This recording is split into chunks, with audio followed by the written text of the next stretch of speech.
Good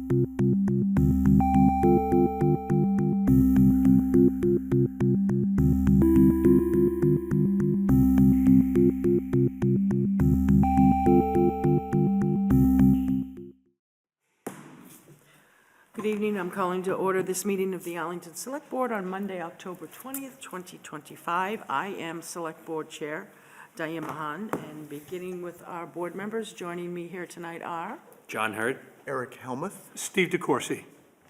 Greg Christiana, Town Moderator. James Feeney, Town Manager. Michael Cunningham, Town Council. Ashley Marr, Board Administrator. Thank you. To those in the audience or at home trying to adjust your TV to figure out you're seeing what you should be seeing, the town moderator is joining the select board here tonight. He is still the town moderator, but he also is the fifth member of the select board if and when a vacancy occurs. And with the resignation of our colleagues, Mr. Len Diggins, who gave us notice on, I believe, October 6th, we have 30 days in which to complete the process, and we're near the tail end of that process here tonight. So Mr. Christiana will also be joining us in hearing from the candidates, any questions he may have to one, two, or all of them, as well as joining us in any vote or votes that we take moving forward. The first agenda item is the vote for the appointment of the interim select board member that I just referenced. The process, which I only spoke to actually the moderator about this. Thank you for helping me sort of outline and give it a framework that we'll hear from each of the candidates if they so choose, up to about 3 minutes. I'm not going to put a noisy timer or anything on you.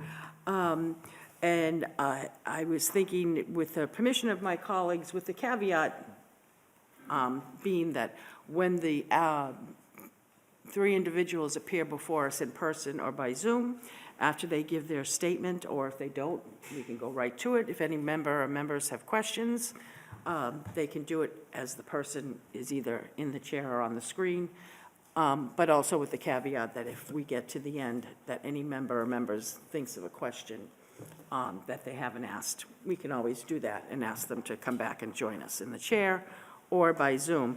And the order, after discussion with the town manager, the order in which we will hear from the 3 applicants, which I truly am very grateful. I always, Chair, I went to sleep. What if nobody comes to the party? What if nobody applies? So I'm very thankful. We have 3 very qualified candidates. And after speaking with the town manager, I'm going to call upon them in the order in which they submitted and contacted the select board office, their willingness to serve. So we'll start with Mrs. Jane Morgan, then Edward Blundell, and then Guillermo Hamlin. So first, I'd like to invite Mrs. Morgan, who's here in the chambers, up to the table. Dun, dun, dun.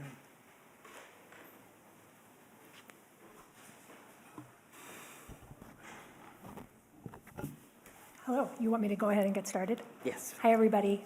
My name is Jane Morgan. For all of you in the audience, your wonderful viewership at home, which I'm sure is vast. My name is Jane Morgan. I am an Arlington resident. I have lived in Arlington since 2003. I am currently a member of the Arlington School Committee. I am in, I believe, my 7th year of service. I have 4 children who have gone through our schools. I see Mr. Hurd doing the math. I think we're close. I think maybe I'm in year 8, actually. Yeah. So I have 4 kids. I live here with my husband and our dog. My children are all in the Arlington Public Schools. One of them graduated last year. My dad also lives in Arlington. He's 81. He is a renter, and we spend a lot of time with him. So I am here and am interested in this interim appointment largely because I feel like I have, about 6 months of service left in me to this town that I love very, very much. And this is a nice 6-month appointment. So that really lines up well with where I need to be for my family and, for other things that I want to do. And I recognize and appreciate that there are a lot of important things in front of the board in the next sort of short amount of time. And I think I bring a lot of, I bring understanding of how the school department works, how budgets come together. I serve on long-range planning. I know very well what it's like to be on a board, right, where you have a limited statutory responsibility and you actually can only do something if you get 2 of your friends to go with you here, right? On the school committee, you need to get 3 of your friends to go with you. So I think that, I know how town government works. I've served on town meeting. I think that my reputation is that I am collaborative and generally easy to work with. And so I feel like this appointment is something that I could do for the next, 5 to 6 months and wrap up the service that I can to this town that my family calls home. So I'm happy to answer any of your questions now or later. So give it back to you, Ms. Mahan. Thank you, Mrs. Morgan. Any questions? Mr. Christiana? Should we just ask one at a time? And How about 2 at a time? 2 at a time, If okay, everyone great. has 2. Well, first off, I just want to say thank you for your interest in filling the vacancy. I don't want to sit in this chair any longer than I need to. I have other jobs. And I just want to say off the bat that I made myself available to candidates to discuss the vacancy one-on-one, as I typically do for committee or board appointments that are more conventional than this one.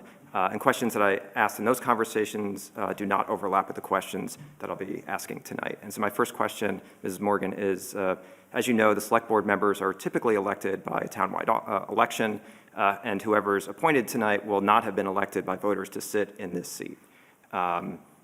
What qualifies you to understand and serve the will and interests of the people of Arlington? Sure. So interestingly, I have been elected to townwide office multiple times, not this one, understandably.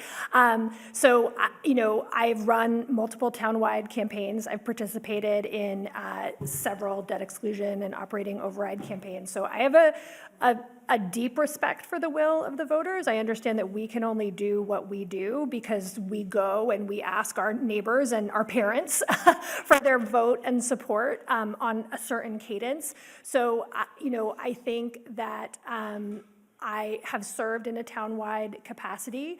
I am not interested in running for the select board in the town election in the spring. So, I think that I understand that we are only here because they have placed us here, right? And there's a lot of trust. And my intention would be to, continue as I have been as a school committee member for the last 7.5 years. I just have a deep respect for that compact that we have with our friends and neighbors who are the people who vote to put us here. I'll just check. Does anyone, before I call Mr. Christiana again, have a question? I do, but I'm happy to wait. Well, I'll go to Mr. Helmuth then. That's okay? Thank you, Madam Chair. Thank you, Mrs. Morgan. As you see the work of the Select Board over the next 5 to 6 months, can you talk about what you think the most important decisions we may be making are from what you know now, and how you would approach those decisions, particularly as a fresh member of the board if you were to have this appointment? Sure. So, obviously there's going to be a need for some kind of operating override at some point, either, within the next 6 to 8 months, right? Likely before July 1 of 2026. Now, how that's structured and what the cadence and timeline is going to be for that is something that's going to be deliberated by this body with input from, obviously, the town manager, long-range planning. I think that I'm prepared to participate in those conversations. At this point, I'm not presumptive of how that's going to play out, right? Like what the timing exactly is going to be, what it's exactly going to look like, because those conversations really haven't been had and haven't been solidified. But the school department budget is a very large percentage of the town budget, right? And that is something that, unlike the select board, in an interesting way, it's actually the school committee's budget, right? It's not the superintendent's budget, it's actually our budget, right? We've always owned that budget. We bring it to town meeting.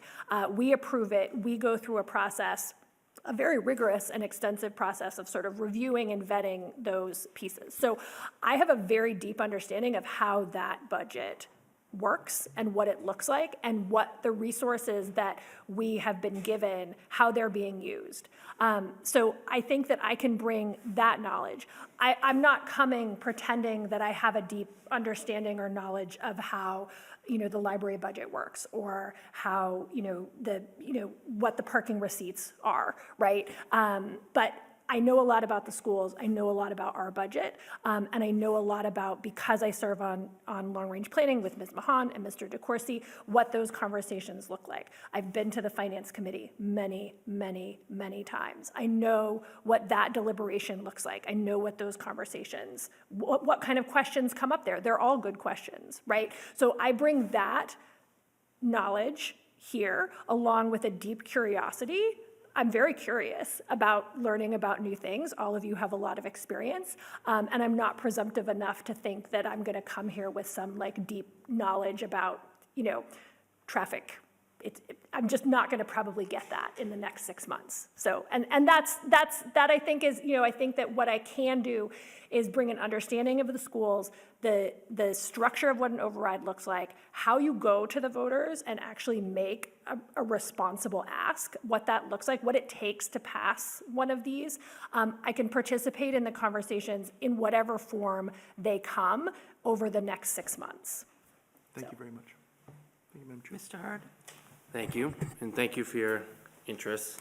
It's tough being the first of the three candidates because we're probably going to ask very similar questions of all three, so you have to think on your feet quickly. But this is sort of an overlapping question. I think you've kind of touched on this, but is there any unique experience or skill set that you think that you bring that the four of us either don't possess, or you can supplement, or you think that you can come in and have a fresh perspective on some of the issues that will be facing the board in the next 6 months?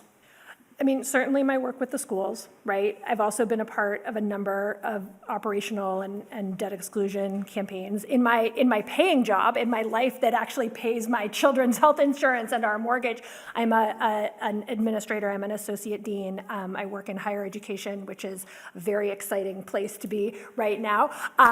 So I manage a team, I work with a team of people. We're a very high-performing team, which is great. So I don't know that isn't something that you already do or you already have, but I know what it means to be a part of a high-functioning team that's trying to get things done, right? I don't have a deep agenda, right? I'm here to be a partner, a thought partner, a voting partner, so I don't know that is something that you are lacking as a board at this time, but I think that I could contribute to that. And what are your thoughts on overnight parking? No, I'm just kidding. That's about 90% of our business. I'm quite good at getting parking tickets. Me too. I'm going to defer, Madam Chair. Okay, I'll go round robin, Mr. Cristiano. So I have another question. So with the exception of this next question, all my questions are basically the same for all the candidates, but Ms. Morgan, since you have a bit of a unique position among the candidates serving currently on school committee, why is it more important for you to serve on the select board for the next 6 months than to finish out your term on the school committee, which, if I understand correctly, is also the next 6 months before that term is up? And if appointed, what would be the process for filling the vacancy that you would leave on the school committee? So I am on the cycle with Mr. Hurd. So we have 18 more months.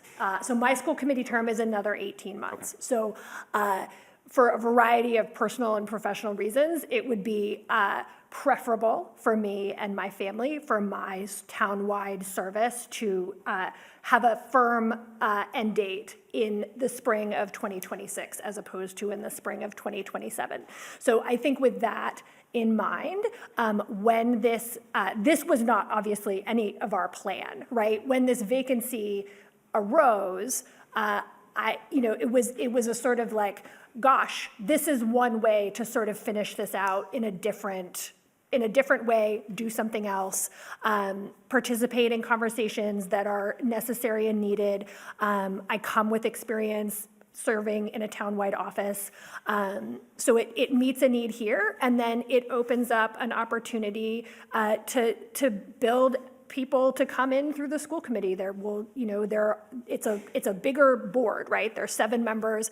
There will be openings, in the next 2, 3, 4, 5 years, right? There will be spots that open. And so I think creating an environment where there are more people that are, see an opportunity to go in and serve in that capacity, I actually think is really important. And I think that it's something that I can actually do for that. I think I have a lot to offer the school committee too, right? And if I don't get appointed to this seat, I will stay there and sort of figure out what my next steps are within the confines of what I need to do personally. So my understanding in conversations with the town clerk is that if appointed to the select board, I would resign my seat on the school committee. Well, I would do that first, and then I would be sworn into the select board, and then the school committee would go through their process to fill the vacancy on the school committee, which would then be until the town election in March, at which time the voters would seat somebody for a year to complete the end of that term, and then and that's how it would be. I don't believe the school committee's process is as time-bounded as the select board's, but they're more than capable of figuring out how they're gonna, fill my seat. That would be up to the 6 remaining members there. Great, thank you. Mr. Helmuth, Mr. Hurd, Mr. DeCoursey. Just one more question. Mm-hmm. Apologies for all the questions. So 2 of the most central sources for defining the role of the Select Board in Arlington are the Select Board Handbook and the Town Manager Act. How familiar are you with these sources, and do you have a favorite section? I do not have a deep familiarity with those documents other than, my experience as a town meeting member, right? Conversations that, we've had with Mr. Feeney around, it is something that I'm sort of curious about because I always like to sort of compare sort of the responsibility and role of the superintendent, right, and the town manager. So there are things that I'm sort of interested in, like, how is this different? And what can you do here that maybe you don't do here or you do things differently? So yeah, no, I would rely heavily on our professional staff and my colleagues to keep us, within our regulatory guidelines. And I think that I would be able to pick up whatever I would need for the next few months. Great, thank you. They're actually not super long, so they're not as long as town meeting time or the town bylaws, so great. Thank you, that's all I have. Thank you. Madam Chair, I might just suggest that no fair to the other candidates if they start Googling the Town Manager Act or the Select Board Handbook right now. I Or also, members for that matter. I also was gonna say, please don't ask us how familiar we are. Exactly. Okay, thank you. Lovely, thank you so much. Next, in order of interest to which they applied, will be Edward Blundell. Yes, Mrs. Marr? Mr. Blundell. Ms. Marr, I made you Mrs., I'm sorry, It's Mrs. okay. Will be appearing via Zoom tonight, and he is being promoted to panelist.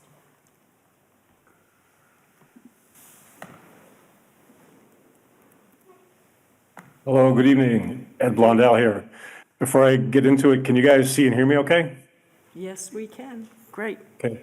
I've been getting a little unstable internet connection, so hopefully that doesn't happen while I'm in my process here, but thanks for having me on, and good evening to all of you, select board members, town moderator, and town officials. My name is Ed Blondell. I live at 422 Mass Ave here in Arlington, and I've been a resident and registered voter there. in Arlington since 2020, and I think I have a lot to offer to the select board interim opening here. I was planning to be there at that little table in front of you directly, but I had a chance encounter with the COVID virus late Friday somehow, and you can hear it in my voice still. I was pretty much out of commission for 2 days, but had to put the effort in and do this meeting tonight, but I'm still showing symptoms, and you wouldn't want me there in a room in any shape or form, even with a mask on. So I would have preferred to be there, and I'm apologizing that I can't be. But as far as background, my wife and I moved here to Arlington to be closer to some grown children and grandchildren. We had many frequent visits over the years, and finally decided it was like the ideal place for us to relocate. And based on what we all know and love about Arlington, the access to things like public transit, museums, the bikeway, of course, parks, the library, and many more things that just make it a great place, and of course, proximity to our family. As I noted in my letter of interest, I have a strong background that I think would interest all of you here, and makes me a strong candidate. The background is in public policy and community development. It goes back to my history as an elected official back in New York State. Back in 2005, I was elected to a village board seat in Red Hook, New York, which sits in Red Hook's, in New York's Hudson River Valley region, about 2 hours north of Manhattan. I held that seat while I was working in my career, and then eventually was reelected, then was appointed to a deputy mayor, and in 2011 ran on my own as a mayor. I was successfully elected there and then reelected in 2015 and 19. So I have 10 years of mayor and a total of 16 years of what I would call community service. At that level, in that office like here, it's nobody really does it for the money. It's to really help the community and get things done. In the span of those 16 years, I was led and was part of many crucial projects that I'm very proud of. Most of them were infrastructure projects dealing with water, sewer, sidewalks. We developed a community solar array, and as well as oversight of typical municipal departments that you guys watch, like police, highway, fire, planning and zoning, etc. I worked like you with a tax cap there. In New York, it's 2% tax cap, and we were able to do the work within those frameworks and maintain an effective and efficient government. I have a lot of experience in public meetings and public hearings and so forth, and I offer all these skills to you all here in Arlington. Since moving here, I do follow the local government in Arlington. I'm a bit of a policy wonk, like I mentioned to some of you. I follow it quite closely via attending Zoom meetings. Usually I don't get to speak at them. I'm usually just a quiet observer. And I view the town website often, and then I utilize ACMi TV. I also volunteer for several local committees like AC and ATED, and I recently was elected to Precinct 6 as a town meeting member. In the course of those things, I'm always in touch with the public and working on different aspects of the projects that those two groups are involved with. You might have seen me come across my work when I come in for special permits for Garage Band, which is one of the live arts projects for ACAC. And lately I've been in with ATED. We've been reactivating the visitor center here in the late summer and fall area. You've worked with us on getting those projects going. The last time I was in the room there was I also graduated from the Arlington Civic Academy in May of 2025. And some of you there were also presenters at those sessions. Okay. I'm not sure. Trying to wrap up here, I'm very bored. I'm essentially a retired person. Time and no one direct business interest here in Arlington. In summary, I'd like to offer to help out with a deeply held belief that effective and efficient government is crucial to people and their day-to-day lives. And I do see the current select board members always working hard so that Arlington is a wonderful place to live. I would like to work with you to ensure that situation continues and I'll have a reduced learning curve, in my opinion, since I have that background I mentioned. I realize that this position is an interim slot until April 2026, and I have no intention of running for the full term. I only offer my experience to help the town in short-term need. I'm current on many local issues. I'm ready and willing to work hard, attend the meetings, read and study new issues for the benefit of Arlington. So please consider me as a candidate for the interim position. Thank you. Thank you so much. Appreciate that. I will stick to the order in which we've established and start with Mr. Christiana. Great, thank you, Madam Chair. Mr. Blundell, welcome.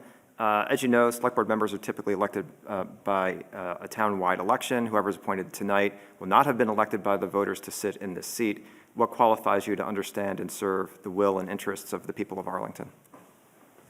Well, I touched upon in my past experience and even what I've done here in Arlington, I consider myself a retail politician, meaning I'm really out there on the streets, whether it's with ACAC.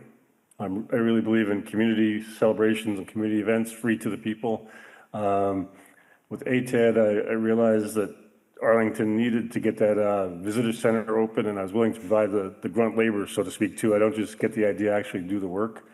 But more important was I was really interested and very intrigued by the whole town meeting concept and decided to take that retail politics level into that area. And I put together trifold brochures, went out and knocked on doors and did things I used to do back in New York. And I have my own little, I would say, microcosm laboratory here. I actually live in the Legacy Apartments, which is about 110 plus or minus units.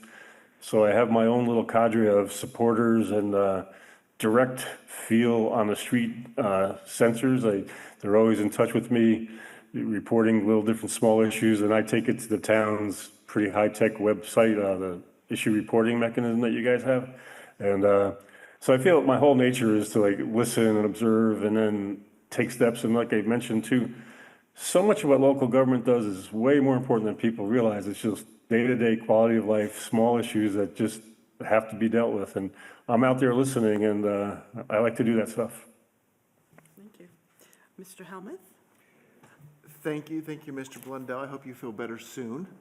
Thank you. As you look at the select board's work over the next 5 to 6 months, can you talk about one or more issues you feel like that we are going to decide that are particularly important and what your approach to that would be as a new member?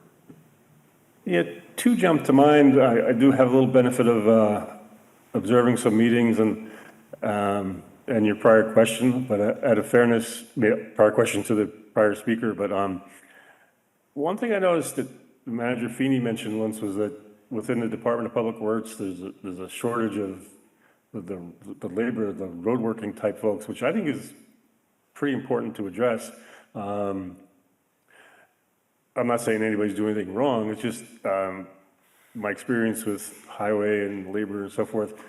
In New York, our team was unionized and we worked and gave them competitive pay. It was not that high a rate, but it wasn't the same as you make as a higher level professional employee. But is there something that could be done? Because those little issues that I mentioned, my residents talk to me about as a town meeting member, a lot of them are just having crews out on the road, fixing and cutting trees, whatever those mundane day-to-day things are that you need. Is there a way to address that by sitting with the union or somehow promoting, getting more attention to the job somehow? That's on the smaller level. Then on the bigger level, I think any municipality sets its goals and defines its personality or its policy by where it puts its money in a budget. And I have heard, and the prior speaker mentioned too, the override process and so forth. I do have a lot of expertise in budgets, not to the extent, we never actually ever had to run the school budget as part of our budgets, but I do have a lot of expertise in looking at budgets and historical spending patterns. I know Arlington has incredibly skilled and paid full-time staff to do that too, but I'd be willing to help and look at that. Just knowing certain trends in budgeting and so forth, is there some ways we could find, without cutting policy, without drastically changing anything, ways to free up some money somewhere? And again, like I said, I'm very familiar with Proposition 2.5, and back in New York, it was the 2% tax cap. Whatever exemptions there might be for new growth and or ways to get grants. The way we financed ourselves back in New York was essentially finding federal and grant money to make huge infrastructure projects happen. I totally acknowledge now that world has changed or changing, so that's a problem. But in the big picture, I feel like I've got experience that could help with that. Thank you. Mr. Hurd?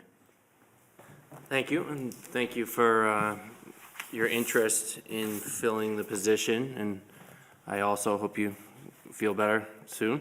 Thank you. I'm drinking my other- tea. There you go. I'll take your time. Are there any issues, I assume you've been following the board and what we've been dealing with in the past, couple months, and ongoing issues that the board deals with. Is there any issues that either we have covered already that you watched and thought that you could have had insightful participation, or something that maybe you would have disagreed with the board on in the past, whether it's a couple months, years, something that you watched the meeting and said, hey, I really wish I was part of that discussion, and, what would you have done differently? Or issues that you see that the board is gonna, be tackling in the next couple months that you think are really key issues that you wanna get involved with, and think that you have some sort of a unique insight to add to the board? Sure, thanks for that. The most recent meeting, again, I noticed you had the committee, the TAC, Transportation Advisory Committee rep there, and they're proposing another safety zone on, I'll call it the East Arlington area by Lake Street in that area. And I remember, 6 months ago or so, there was one up more in the Arlington Heights. And I don't fully follow all the interaction, but one of the complaints I pick up from folks is street speed, street safety, bike path safety. I don't really know how all your committees interact. Like recently at the ATED, we had the Bicycle Advisory Group help sponsor or something, and there's all these committees, but pulling them together and getting an end product out, for instance, like on the bike path, e-bikes right now and certain things, I wouldn't even call them e-bikes, it's that next breed up. I think they're type 1. They're almost like motorcycles with big balloon tires and people driving too fast. Those are the issues I hear about, and I see the board working on them, but sometimes I don't know if there's enough visibility or if enough is getting out to the people, and those are things I'd be willing to work on. Could it be sometimes, I think, maybe just more of a foot patrol, community patrol by the local police department, just having not an officious presence, but just something where they're, hey, you're going too fast on your e-bike, or hey, you're jaywalking in the middle of the crosswalk, and not that the drivers are always wrong. I see so many events where pedestrians are causing trouble and for themselves, and I do think that somehow the safety zone versus the townwide speed limit, is it a little confusing? Yeah, I haven't quite meshed it all, but I think those are things I think you could work on. Okay. Thank you. Mr. Cristiano? Oh, Mr. Corsi, you're all set. Actually, I'll ask one question on this. Okay, Mr. And- DeCoursey. and Mr. Blundell, I'm sorry to hear about the COVID, and I do hope you're feeling better soon. And just a question, between your experience in Red Hook and the going through the Civic Academy here too, and learning about the various departments, is there anything that you did in Red Hook with the various departments that you may have seen that we're doing differently here, or things that we're not doing that you saw in New York that you feel you might be an improvement? Sure, I'm smiling a little bit because when I was in New York, one of my takeaways was, man, it would be wonderful to have a city manager, a village manager, town manager, whatever the title is, like somebody with credentials, skill set, pay, and time to do these things. Because when I was a mayor, I was winding down my working career, and I was a full-time person, but not for full-time pay. And but you think one way to leave continuity would be to have paid staff, and it's like, oh man, that would be unbelievable. So I am jealous when I came here, when I went to Civic Academy, like your DPW chief is like super skilled, the fire chief, same thing, the police chief. I was like, man, these are professionals running these things, and that was just great to see,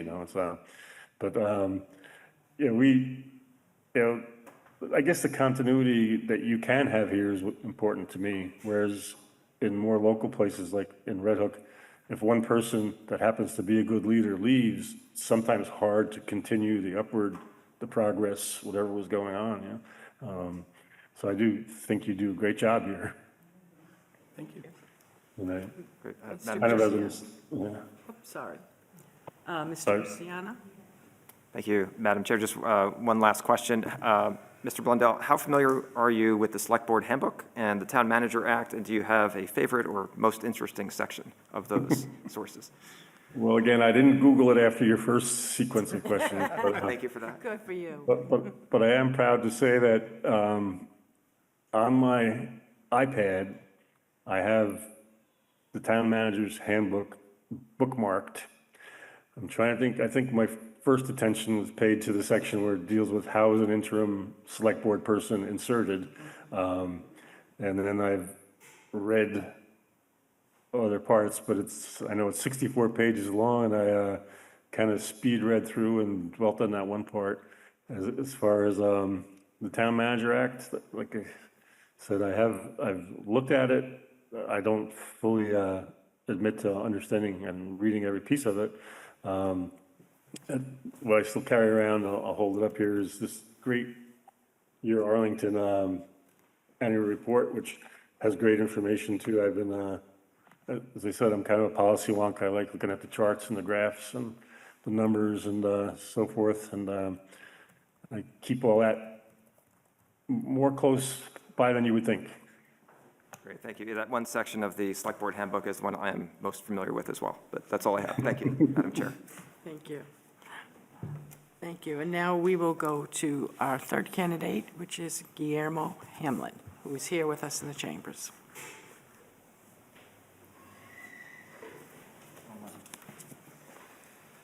Hello there. All right. Great. Evening, Chair Mahan, Select Board, Moderator, Town Manager Feeney, Michael Cunningham, Ashley Marr. And for those at home, my name is Guillermo Hamlin. I am the Town Meeting Member for Precinct 14. And as a two-term Town Meeting Member and hybrid Town Meeting Study Committee member, I offer, I believe, crucial skills at this critical time. While I can see that I don't have direct municipal finance experience, such as the other candidates may have, I do possess a sufficient financial literacy in understanding budgeting, resource allocation, and strategic planning. The way I feel I'll excel is visualizing budget impacts, override-related service changes, and communicating these complex financial information to residents. My expertise, I would say, falls more in Tableau, Power BI, to help translate these budget documents and property tax impacts, such as the override's effects on condos versus single-family homes, into accessible visuals, showing residents what they contribute and what they receive. Similar to the outgoing member, Len, I believe deeply in including those who have been excluded in town government. My appointment, I believe, would bring representation to the growing 35 to 44-year-old demographic. These are families raising children and building careers, who have enormous stakes in the override, but are often underrepresented in leadership due to time and economic constraints. I'm unique that I'm trying to attend this and trying to address this, and I understand that these constraints really do burden. I feel that I can help communicate the board's commitments to these working families, those who just bought a home, those who are still living with their parents here in Arlington, and those that are renting, such as my wife and I. And I'm not here to reshape the select board. Far from it. I'm simply here to carry on the work of Lynn Diggins. I'm trying to maintain continuity while honoring what his voters voted for, honoring every resident's voice, regardless of their background, politics, or special interest. In full disclosure, I understand that my previous attempt to serve may suggest the appearance, the image of a perennial candidate, or in worse, a civic dilettante. But I assure you I am neither. I am a deeply committed free agent, one with extensive nonprofit board experience, a deep understanding of the Select Board Handbook, and a focused desire to serve. This is my only civic pursuit right now, and I'm fully dedicated to it. And that's because Arlington has been my home for the past 6 years. It's where my wife and I are raising our daughter. So, as we all know, I do not intend to run for the seat in the April 2026 election. My singular focus is providing high-quality interim service and then returning home to my family. This commitment is meant to create stability because this is a critical override period, and then there's an election. And I trust the town and its residents to make that decision for me. I would like to continue Len's legacy in thoughtful organization, putting resident service above self-interest or ideology. I bring concrete, practical skills in data visualization, Zoom administration support for precinct meetings, something that Len did, and I want to continue that, and warrant article experience as a town meeting member having addressed this board before. I want to sincerely thank everyone who's expressed support in me. Your encouragement means the world, and it's a reminder of community, and I'm humbled by your trust. But I want to thank you all also for giving me the opportunity to speak to you all here today to clearly articulate my vision for this interim seat. A vision focused on responsibly funding town operations and reaching the residents that make it all possible. Before I close, I respectfully ask for each and every one of your votes. I'm confident that my experience, dedication, and specialized skills will contribute positively to our shared goals. Thank you for your time, and thank you for your consideration. Thank you. Mr. Cristiano? Thank you, Madam Chair, and thank you, Mr. Hamlin. You touched on this in your opening remarks, so if you have anything more to add, feel free. Same question that I started with the other candidates. Whoever is appointed tonight will not have been elected by voters to sit in this seat. What qualifies you to understand and serve the will and interests of the people of Arlington? Being deferential to those who were duly elected, having ran a town-wide race and lost, that's a very simple understanding for me to do. Defer to those who have the will of the people, the mandate, listening. I'm listening to those who have substantial experience. I'm going to be deferential to the voters of Len Diggins, but also to the rest of my would-be colleagues should I be appointed. Thank you. Thank you. Mr. Helmuth? Thank you. This question will probably surprise you. What do you think the Select Board's most important work is over the next 5 to 6 months, and how would you approach that as a new member? In addition to what you're statutorily required to do and everything else that gets thrown at you, it would be educating these families I mentioned who are not as tuned in of what's coming. There are families that just bought homes here. They're over leveraged. They don't have much cash. They need to know what's coming. And I think that I have the ease of conversation. As I said, I understand those constraints. Even though myself and my wife were renters, we have friends and families that reside in Arlington who fit that description. They just bought a house, they just got a condo, it's very expensive, and now the costs are going up. So I think if we can make it interactive, visualize it, get their buy-in, it would be very important. Because while I understand the technical advances and the work that's done here with the Long Range Planning Committee are doing great work, and I'm not going to presume that I have some data-driven contrarianism to present and enlighten any of you, I think communicating to our residents about what's coming is critical, especially those that don't have the privilege, the insight, or the public service mindset that I may have. They're totally different type of personality types where this may be a surprise to them. Thank you. Thank you. Mr. Hurd? Thank you, and thank you for your interest in the position. I will say, I am still in that 35 to 44, just barely hanging on. Hang on! But Very good, very good. I do have a little bit of that perspective. But I know you've been an active town meeting member over the past few years. There's some town meeting members, as Mr. Cristiano knows, just go and vote, and that's fine too. But you've had a number of warrant articles that you've proposed and gone before this board, gone before town meeting and advocated for certain causes. Is there any one in particular warrant article that you proposed to town meeting that was really important, true to your heart, and you thought was a real success as you went through the process? I felt that I really boom and busted with my first year or my first 2 years when I presented the domestic partnership bylaw, which I think was very impressive, and I don't know how the hell I pulled that off. And it came from deferring and listening to other people. It came to deferring to the LGBTQIA community here in Arlington. It took listening to another town meeting member whose experience to really broaden that bylaw to make it what it was. When previously I just noticed the gap and noticed that town clerk did not provide domestic partnerships. And in pursuing that and opening my ears and just not caring about who gets the credit, that became something beyond. And that became something bigger than I expected. And it was very humbling to see the baton get picked up by town meeting member Amos Meeks and other community members. It's just very humbling just to see that effectuated. And I felt like that's a example of what makes town government great. Yeah. Mr. DeCoursey? No questions. Mr. Cristiano? Thank you, Madam Chair. Just one more question. Mr. Hamlin, how familiar are you with the Select Board Handbook and the Town Manager Act, which I actually switched up in my last question about this, because I'm only cosplaying a Select Board member, I'm not actually a Select Board member. And do you have a favorite or most interesting section of those sources? Interesting. You know, some light reading before bed for sure. I think when it comes to the Select Board handbook, the one I'm most familiar with, half of it addresses the role and procedures of Select Board, and then the other half of it is job descriptions ordinarily or customarily associated with town operations. So removing that other half, there are other sections that were mentioned, so I'll deviate.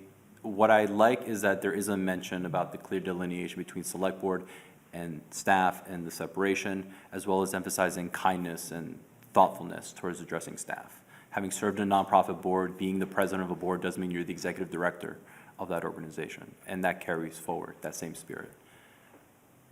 Thank you. Thank you. Okay. One of the pluses and negatives of being chair is you're more of a coach or a ref. Yeah. You wait to see if any of your questions haven't been asked, and my colleagues certainly have covered the gamut. So now we are at the point, unless any other member has any questions for any of the three, where I will now open the process for nominations.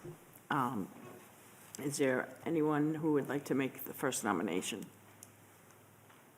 Madam Chair, Mr. Cristiano? I nominate Jane Morgan for the Select Board vacancy. Thank you. Is there a second?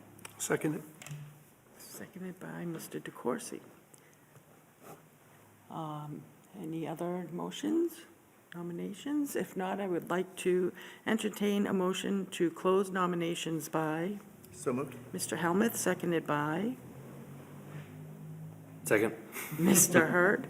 Any further questions or comments? If not, we'll have a roll call by Town Council. Attorney Cunningham? Mr. Cristiano? Yes. Mr. DeCoursey? Yes. Mr. Helmuth? Yes. Mr. Hurd? Yes. Ms. Mahan? Yes. 5-0 vote, closed. Thank you. We will now go to the motion on a motion by Mr. Cristiano, seconded by Mr. DeCoursey, to appoint Mrs. Jane Morgan to the interim Select Board member seat, term to expire at the annual town election 2026. Any further questions or comments? If not, oh, Mr. Helmut? I want to thank all the applicants for being willing to serve. I think that is what makes Arlington's richness so evident to the community, that we have people who have just stepped in to do the work. So we had to pick one person. I'm very happy with our pick, given our particular needs in this person's experience, but I want to be clear to the other applicants that we appreciate their being here. Mr. Hurd? Yeah, I think it's good to give some context. It seems like a quick vote. And again, thank you for everyone that showed interest. We've done this a few times since I've been on the board, and in past times, we've actually generally opened it up and said we're looking for past Select Board members, because you kind of jump in and you know the process and you hit the ground running. I think it was good, it was much better this time to not have that stipulation, because it invites anyone to come up and, give us their qualifications. And certainly what we always say on any board that we appoint to is we're the amount of talent that we have before us at our disposal for the town at no cost to the town is amazing. And it's a tough decision because there's so many worthy candidates in positions like this. So I think, Ms. Morgan certainly comes in with board experience in the process and, some unique perspectives that we can really use from the school department. And that's certainly where my vote's coming from. But, anyone that that applied, I think would have done a spectacular job, so. Mr. DeCoursey? Thank you, Madam Chair. Yeah, and I appreciate the opportunity to say a few words, and Mr. Hamlin is in the room with us. I want to thank you for coming forward and putting your name forward, and Mr. Blundell had very impressive experience in Red Hook and brought a really interesting perspective, and I've done this several times, not just for Select Board, but for other positions where people are coming before us, and they put themselves out there, come before us, and I really respect that. I really appreciate that. And one of the things that's too bad is there's only one spot to fill, but we've seen your passion at town meeting and what you've brought before us, before Mr. Hamlin. Mr. Blundell, I think, can be a wonderful resource to the town. And I know his devotion to public service has been passed along to his family, because I know his son Shane succeeded me in Finance Committee. So I'm sorry we can't fill all three, but for me, the work I had with Mrs. Morgan on long-range planning, I see this as a very critical year leading into an override. That body of experience was important in terms of my consideration. Just briefly, Madam Chair, thank you. Thank you again to the three candidates who put themselves forward. Arlington, as others have said, has an embarrassment of riches in terms of people who are willing to volunteer and just make the town government function as well as it does. A school committee member, like not for much longer, but a former mayor and a prolific town meeting member as far as like drafting motions for town meeting. And I, for one, first of all, congratulations to Mrs. Morgan, but the town would be in excellent hands, I feel, with any of these candidates sitting in this seat in the future. And I look forward to all of these candidates contributing, well, at least Ms. Morgan for another 6 months, but others contributing their vast skills to the town going forward. Thank you. Thank you. And as we all know, and Mr. Hamlin and Mr. Blundell and Mrs. Morgan know, I want to thank your families on behalf of all of us, because I know decisions like this, whether we're colleagues at town meeting, whether we're working on the American Arlington Tourism Economic Development Board and bringing the new program that Mr. Blundell has done on that. You can't do this without the support and encouragement of your family. And sometimes it's, even though it's the person that's in the suit or wearing the fancy shoes to the meeting, it really is the family behind him or her that allows them to do this. So to all three, thank you, to your families also. And with that, a motion by Mr. Christiana, seconded by Mr. DeCoursey. Any further questions or comments? If not, Attorney Cunningham? Mr. Cristiano? Yes. Mr. DeCoursey? Yes. Mr. Helmuth? Yes. Mr. Hurd? Yes. Mrs. Mahan? Yes. 5-0 vote. Thank you. You have a 5-0, and thank you all. Congratulations to Mrs. Morgan, and we will see you in the future. And thank you, everyone, for, thank you, yes. I'm sure most of you, if not all of you, weren't quite expecting that, but I think you're kind of lucky whether you're watching this at home on Zoom or you happen to be here tonight to really see the process. And I think similar to, I know, I'm not getting paid for this, but the Civic Academy, it's nice to see Mr. Blundell come through that, as well as people getting involved. And the only thing is, I was on the phone this morning with someone down at Town Hall talking about the process tonight, and I said, the only bad thing is, we can't have all three. So at least for this process. So again, thank you. So now we will go to agenda item 2, a presentation from our Public Information Officer, Joan Roman, regarding our new meeting management platform. Mr. Feeney, anything you? No, thank you, Madam Chair. We'll turn it over to Joan Roman, and I believe we have a PowerPoint presentation loading. Thank you, and nice to see everyone tonight. And I'm glad the Civic Academy got so many kudos tonight, so thanks for that in the annual report. So, yeah, I'm here tonight to talk about new meeting management and digital ADA compliance. That's been something we've been working on for almost a year now. And in this brief presentation, I'm going to go through an overview of the new meeting management system called One Meeting. Do a little overview of how we're doing meeting management now, the project status, the plan for training, and show you a couple of template examples, because that's what you're going to be using come next year or the end of the year. So One Meeting, the sunsetting of Novus Agenda is a new day for meeting management. So we're making lemonade here. A couple years ago, Novus Agenda told us they were sunsetting their product, which this board uses, which is called Novus Agenda. So we went out, we started a team internally. We went out, Ms. Marr here, as well as members from ZBA, school committee, town clerk, because town meeting uses Novus Agenda as well. So for the last year plus, we kind of went out on a process to find a vendor, sign a contract, worked with the vendor on templates, and now the vendor is currently working on configuring those templates. But the One Meeting system that the town purchased is going to take all of our agendas and put them in one place, so searching them will be really easy to do. Right now, and I'll show you that in the next slide, there's a few places you have to go to find things.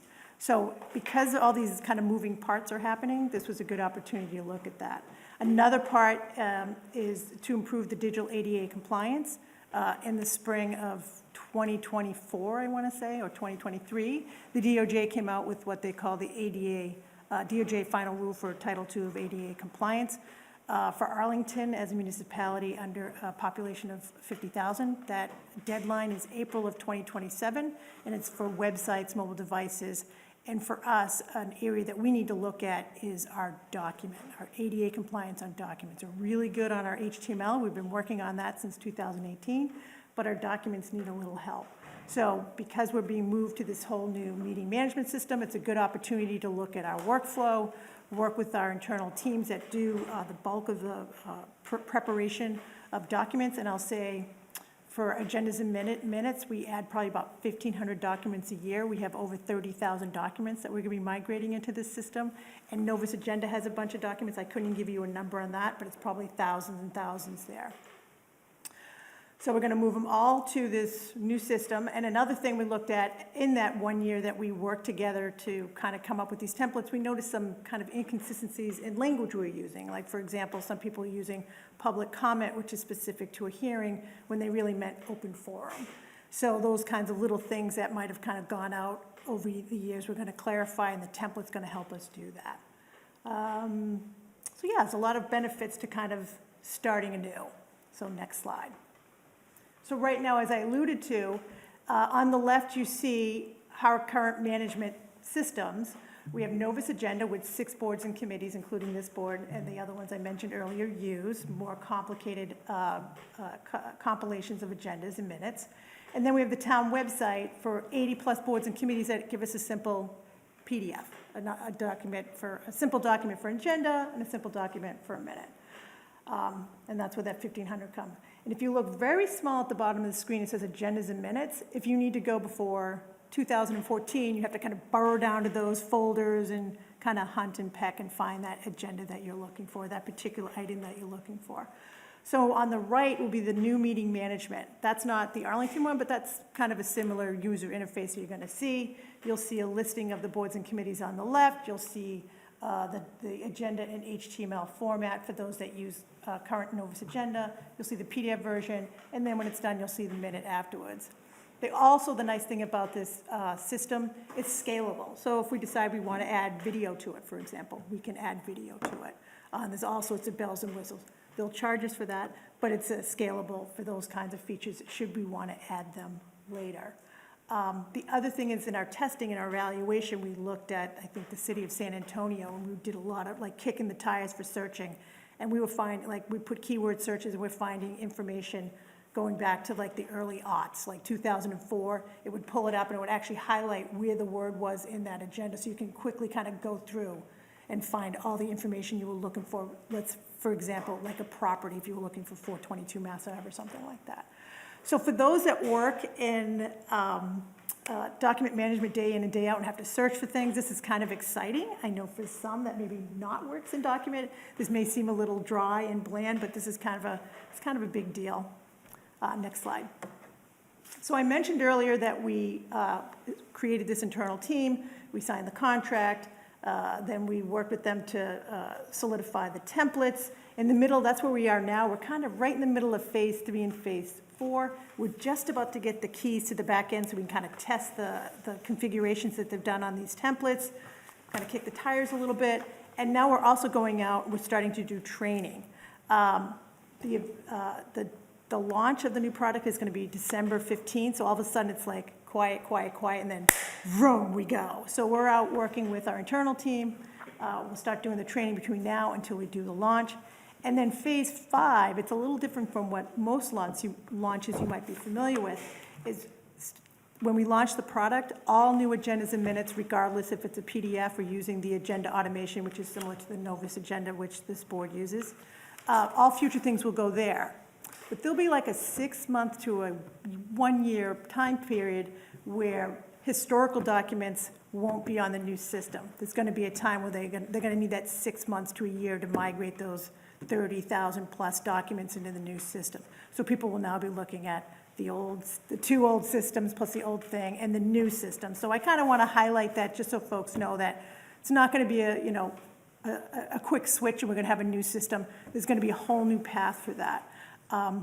But the end game is going to be everything's in one place. It's going to be searchable. And I think for this committee, you guys have agendas and minutes going back to 2001, if I'm not mistaken. So you've got a lot of history that's kind of in a lot of different places. So we're pretty excited about that. Okay, next slide. So I mentioned a little bit about the training tracks. We have 4 training tracks because in some instances we have 2 kind of main features of the product. So like with anything, we have super users, administrators, that's myself, and a couple of other people in the town manager's office. And we do the things like adding and removing people, users from the system. And we also do a lot of the training of the system and as well ADA training, which is really kind of the bigger lift, I think, of all of this. And then we have the power users, which are the existing Novus agenda users, like who's been on the team, like Ashley over here and Colleen in the Zoning Board of Appeals, and folks in other staff that we have there. The numbers here on the presentation represent how many people that are going to do that. So we have like 7 power users. And then we have the liaison users. We have 25 people in the organization that help support those 80+ boards and committees that are giving us agendas here and there. And we'll be training them on the system, but as well, as kind of updated training on ADA compliance. And in the green is kind of a new group that we haven't started doing training for, haven't done training for before. And those are the committee members and volunteers that kind of create agendas and give them to staff. That's been going on for years. What hasn't been going on is the ADA compliance piece of that. And it's a lot of documentation. That's a lot of ADA remediation that we've been having staff kind of help do. It really didn't exist, and now we have to really do it. And that's where Marissa Martin comes in, the communications coordinator that we got with ARPA funding. So the big lift of doing that training would be kind of on her shoulders. We'll be working on that together. And you can see that's 50+ people. And we put out a survey recently to find out who was preparing those documents, what were they using? Because not all of them are using Microsoft Word, some are using Google Docs, some are using Mac. So we're breaking up the training. So I just mentioned that because it's, you might think of a document as just, you got a Word document, you hand it off, and it's no big deal. There's a lot of little moving parts that go on in the background. And one of the things we're trying to do with offering the templates is to kind of streamline it. Like, if you do this, if everyone uses this, and you do these steps, this is going to make it really easy for you to create it. It's going to make it easy for the staff to remediate it. They're going to post ADA compliant documents. It's going to be accessible to everyone. And as we go through this process, anything that's, accessible is good for everybody. So it's always worth the effort. Next slide. So just real quickly, this is a snapshot of what the new templates are going to look for the select board. On the left, you can see you have your town seal and the name of the town of Arlington and the name of the committee. This is a meeting agenda. And what's nice about the agenda automation is you put your agenda items in. It's kind of hard to see from across the room, but you would have an item, and instead of like clicking right now, you get a cover sheet, and then you click another thing, and blah, blah, blah, blah, blah. What you'd see here now, you see the agenda item, you'll see the name of the item, and if it has any documents, the links will just be right underneath. No more clicking multiple things, so that's saving steps there. And then when staff have to create the minutes, then they just kind of pretty much make a copy of the agenda, and then that little box there is how the vote goes. And then the admin will say who voted yay, who voted nay, and it all gets automated, nothing's misspelled because it's all in the database. And then as a user, I could come back and look and go, hey, how did the vote go? And I can just easily scroll up, I see the little vote box, and I can get in and out. So this is built for a lot of, like I said, it's an opportunity to kind of really dig in and look how we're doing things. How can we streamline things? How can we simplify things for both the public to be able to access the information they seek, and for staff to kind of put it together, make sure it's accessible for folks that are using assistive technology. So next slide, I don't remember saying. And for those that aren't using Novus, this is a much more simplified template, and this is just if you're doing a Microsoft Word document, or maybe you're using Google Forms, we'd get these templates out, and they'd already have the alternative text in there, the headers already assigned in there. We'd give them some training and instruction how to use the proper tools that are built into the word processors that they might be using, which is kind of the secret to ADA compliance, is not kind of going off and doing things manually, but use the tools within those software programs that you might be using, like Word or Google Docs. So with that, that's the end of my presentation on one meeting. I'll field any questions, Thank you. things I might have missed. I'm like, who did we, it's Mr. Christiana. I'm like, we lost Did somebody. you comment on the select board handbook, or? Okay, Mr. Helmuth? Thank you, Ms. Roman. I just wanted to confirm that I understand something you said correctly, that during the period of migration, once one meeting is launched, will the public still have access to Novus agendas for searching? Yes, they'll have access to everything that they have access to now until it's migrated over. Great, thank you, that's excellent. And will the new system have a similar capacity right now where Novus, like school committee members or select board members, can preview and see what's going into the agenda before it goes live to the public? Yes. Okay. And will this happen to have any opportunities to improve search integration with the master website search? I know we don't really have that now with Novus, or will they still be two separate search systems? Ask the question again. Will this integrate at all with the global search for the website? Yeah, I haven't had that discussion, but I should be able to give them the domain and add it to our Google search box. Yeah, And okay, we'll search great, that as yeah. well. Cool. That'd be my expectation. Yeah, good, that would be great, yeah, thanks. Mr. DeCoursey? Thank you, Madam Chair. Thank you, Ms. Roman, for the presentation. I'm happy to see this upgrade and see things in one place. For myself, I think it would be great if the video link was added. I know in a number of other communities, if you're doing a search, it's nice to be able to do that. If we did it, is it a link to ACMi, or is it just? No, Yeah, it's a whole module. You would have Okay. to, you'd have to upload the video to them, and that, we would pay for that different. Yeah. Okay, We'd have to and explore that, but yeah. if we did that, would the video also allow for like an hour and 20 minutes into the meeting, we're on agenda item 5? I do see that in some other communities, so you don't have to scroll through from beginning to end and guess when something came up. Yeah, I think the video does have metadata tagging abilities. I mean, someone would have to tag it, but yes. Yeah. Yeah. Okay, and then the other question on the archives, once that all migrates to the new system, how far back are we going to go on the earlier agendas and minutes? So whatever's on the website now will get migrated. Okay. Right. Great, thank you. Okay, and It just varies from committee to committee, so I don't have a, Sure.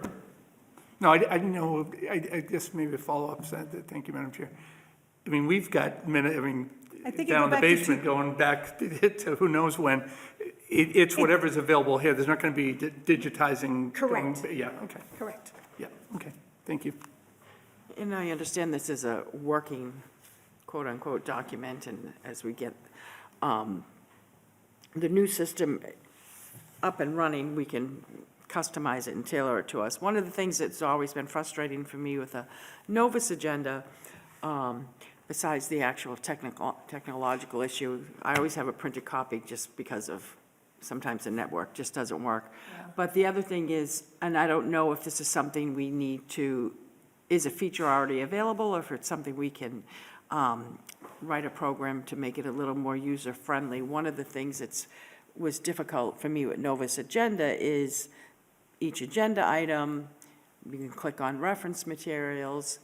You can also click, to me, it's easier when I have my printed copy and I Yeah. have things written down in a sticky note. And what I have to do in Novus Agenda now is I can click on to create a draft to basically make my notes that I would put on written paper.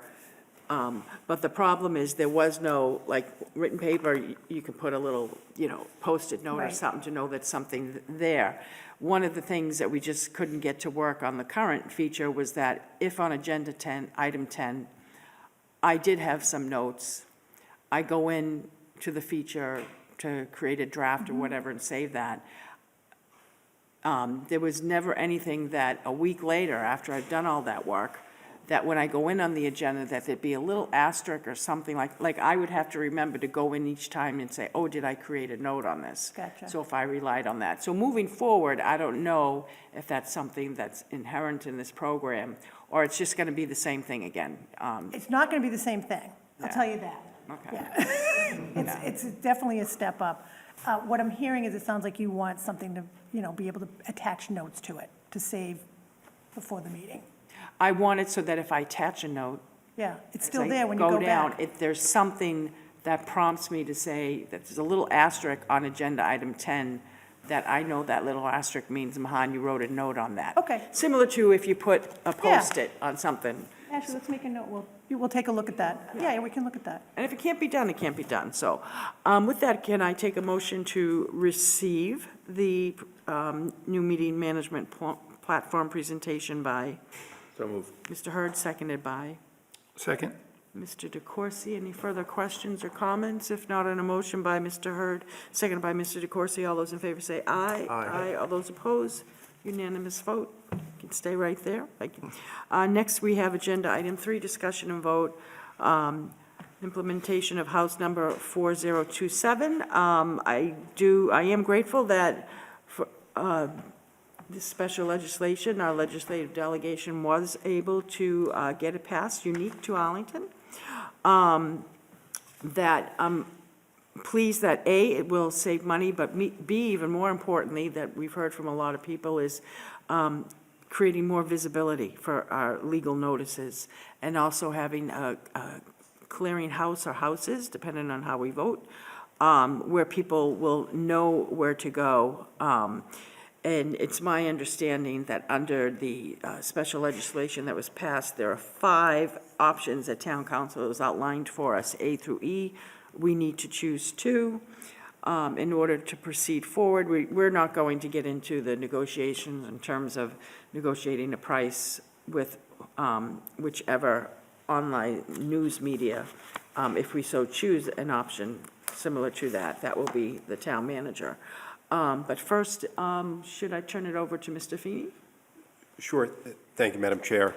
I think you've done well to summarize how we got to the point we're at today, and I appreciate Town Council's comprehensive memo in your packet for this meeting in Novus Agenda that outlines sort of the legislative history of what is known as House number 4027, titled An Act Allowing Print-Free Digital Legal Notices for the Town of Arlington.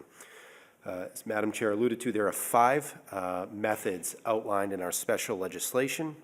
The Select Board is required to take a vote to choose at least 2 methods in order to implement print-free digital legal notices for town business. I will note the school committee will have to also take a vote authorizing 2 methods for school-related business. So this evening, in looking to advance implementation of our home rule legislation, hopefully as soon as the new year, I am seeking the board's authorization, or recommending that the board authorize methods detailed in sections 1C and 1E of House 4027. More specifically, Section C calls for using a website reporting local news and opinion, And Section E calls for using a town-wide website, which here could be arlingtonma.gov. So with respect to item C, we are fortunate to have a dedicated website in Arlington that offers specific Arlington news and opinion that we could consider working with. And separately, and I suppose efficiently, because Joan is still here, we have also been working behind the scenes to develop a portion of the town's website that could serve as a repository for legal ads. So if we could take a few minutes, Joan can show us what that may be able to look like as the board considers the recommendation this evening.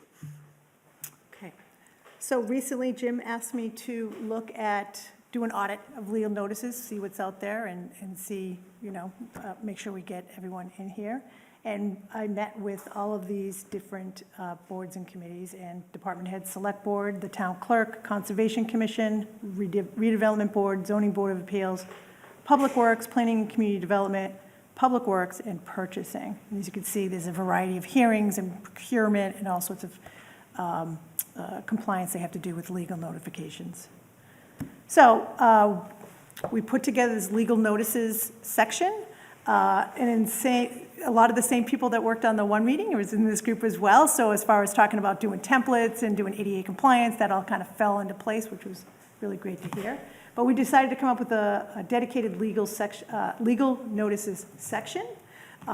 We also can offer the public to receive these via email notification, much like they get a town notice or select board agenda. The notices will be listed by date with the most recent one at the top, which is kind of a common thing you'll see. And we'll have them expire 90 days in accordance with state law. I think the next one. And then here, like I said, standardized templates, very similar to what you just saw in the last presentation.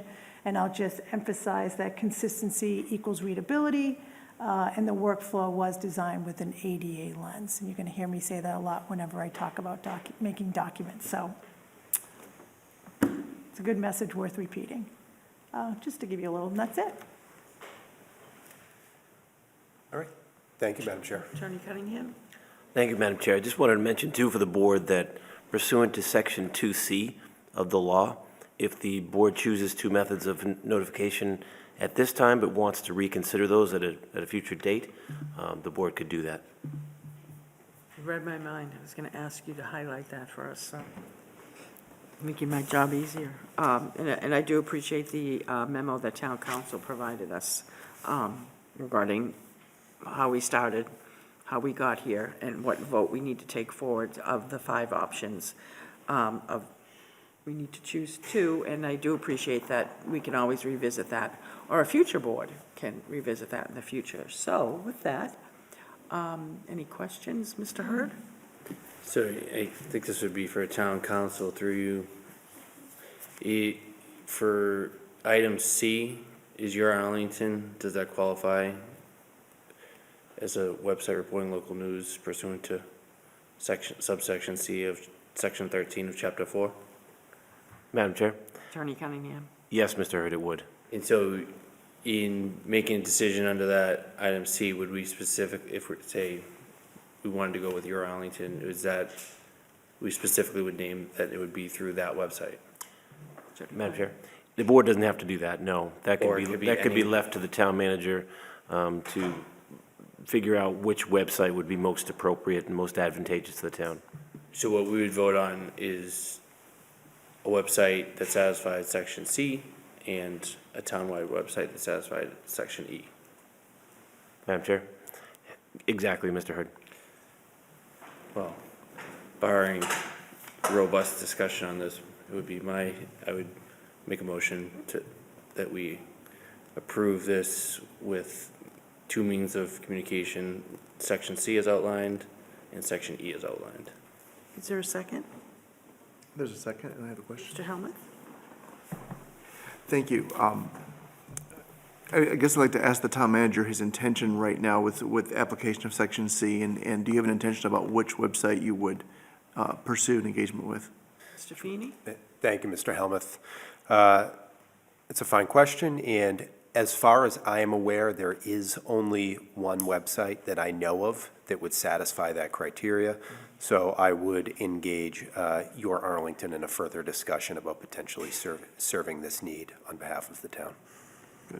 Thank you, yeah, and I'm comfortable with that. I don't feel the need to specify that in our vote. I think I like giving the executive, some discretion there. One request I would make would be that if that were to change, that you'd come back before the board and let us know, because I think it is an important decision. The other comment I would make is, I'm really glad that this happened, and I appreciate the efforts of town meeting, this board, the legal department, and the not inconsiderable efforts of Representative Garbely and Senator Friedman for getting this through the legislation. I know firsthand that home rule petitions are not a given in the legislature, so it does take some intention to get those through. But this really addresses a change in the landscape where we've had big national companies come in and swoop in and buy up local newspapers and gut them. And part of the motivation is for the profit center of these required legal notices. At the same time, diminishing the actual circulation in a local community. So, it really puts municipalities with these really appropriate burdens of public notice in a bad situation where we may be held captive to paying a money-making organization that has no real public service a fee, and in fact that doesn't turn into any actual public notice because no one's reading the so-called local newspaper anymore. So this is a real win for the community. I think that what it will do is actually substantially increase the access of the public to these important legal notices. So I wanted to express my rationale for my enthusiastic support of this, but my appreciation for those who made it happen. Thank you, Madam Chair. Thank you. Okay, any further questions and comments? If not, on a motion by Mr. Hurd, seconded by Mr. Helmuth, to accept the special legislation, fulfill the requirements for what we've been referencing as C, a website reporting local news and opinion that satisfies all criteria for digital publication, as well as a town-wide website that may be maintained as a repository for such notices. Any further questions or comments? If not, all those in favor say aye. Aye. All those opposed, unanimous vote. Thank you. And thank you, Mr. Manager, and we look forward to seeing what you can negotiate moving forward.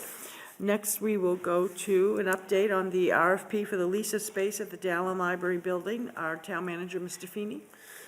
Thank you, Madam Chair, for the opportunity to provide a very brief update this evening when seeing the proclamation listed for agenda item number 5, Arlington Community Media Day. I thought it would be timely to provide you an update on RFP number 25-43. That public procurement process closed on September 26th of this year. There was only one respondent, and again, this is for the lease of space at the Dallin Library Building located at 85 Park Ave.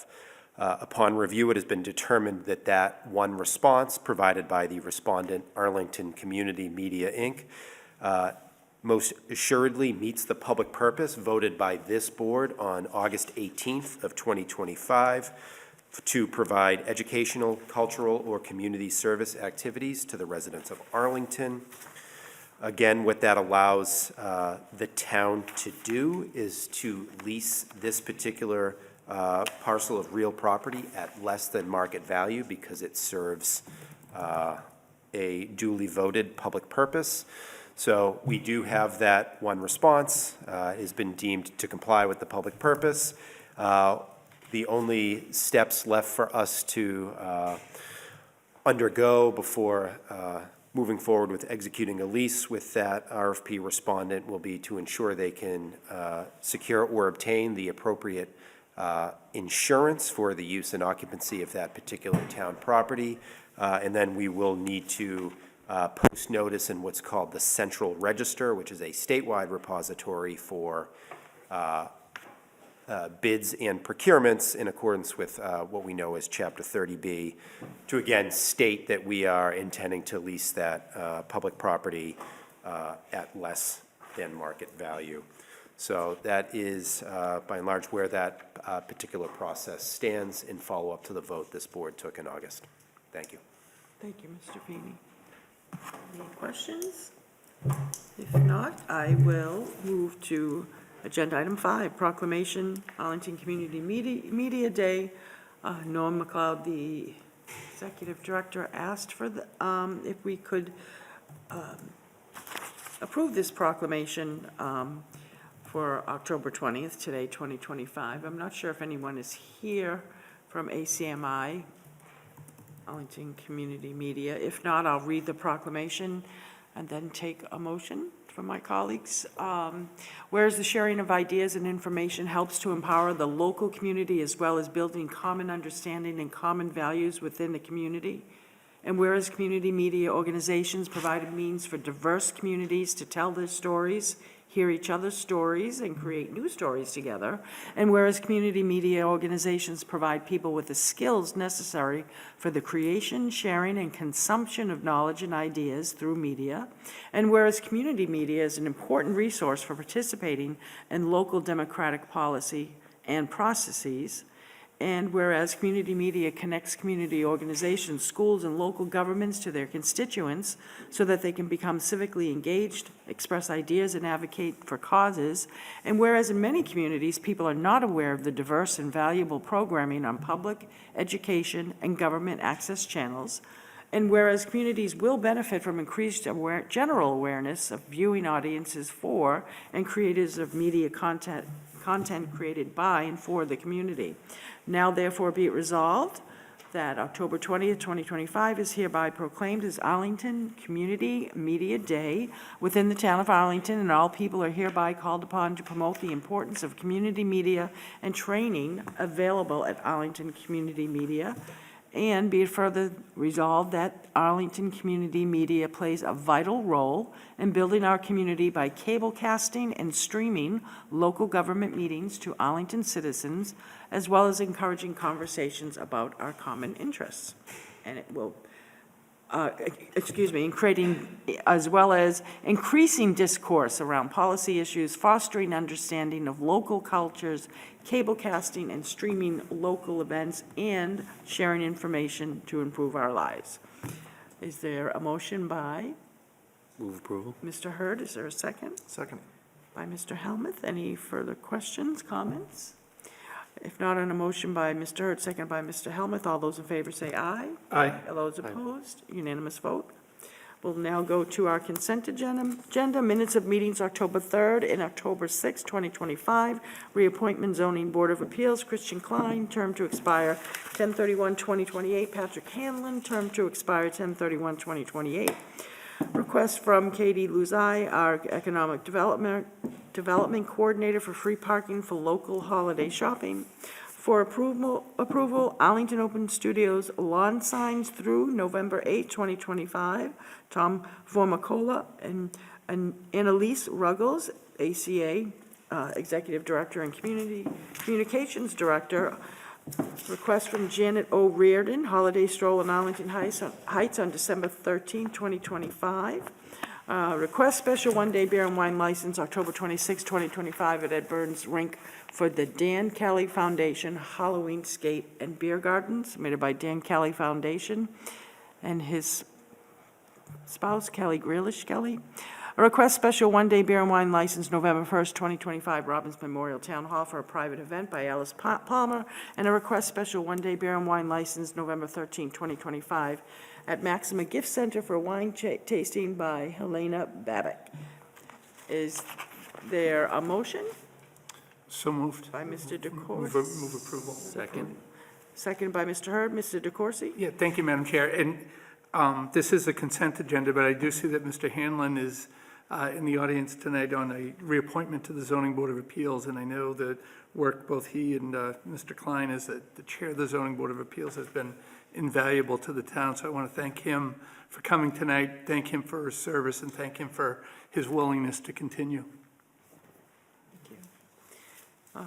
And Mr. Hanlon, since you're here, is there anything you'd like to say, or you don't have to? Okay, and with that. Thank you. On a motion by Mr. DeCoursey, seconded by Mr. Hurd, all those in favor say aye. Aye. All those opposed, unanimous vote. And now my Perth Road, sorry. We finally got to you. Agenda item 14, a public hearing, Perth Road betterment, a request to repair private way and a betterment order. Maria Hallett. If you could come up to the table and just again, maybe say your name correctly if I didn't, and Yeah, present. sure, I didn't even know I had to speak tonight, so is there anything I need to prepare or bring? I was told no, so.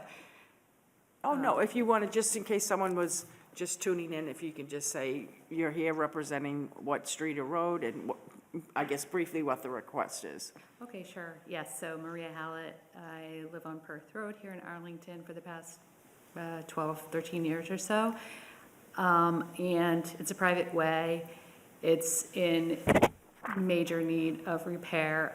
The road is barely passable. You know, I've made several attempts to have it repaired privately via just like patching, you know, filling the potholes.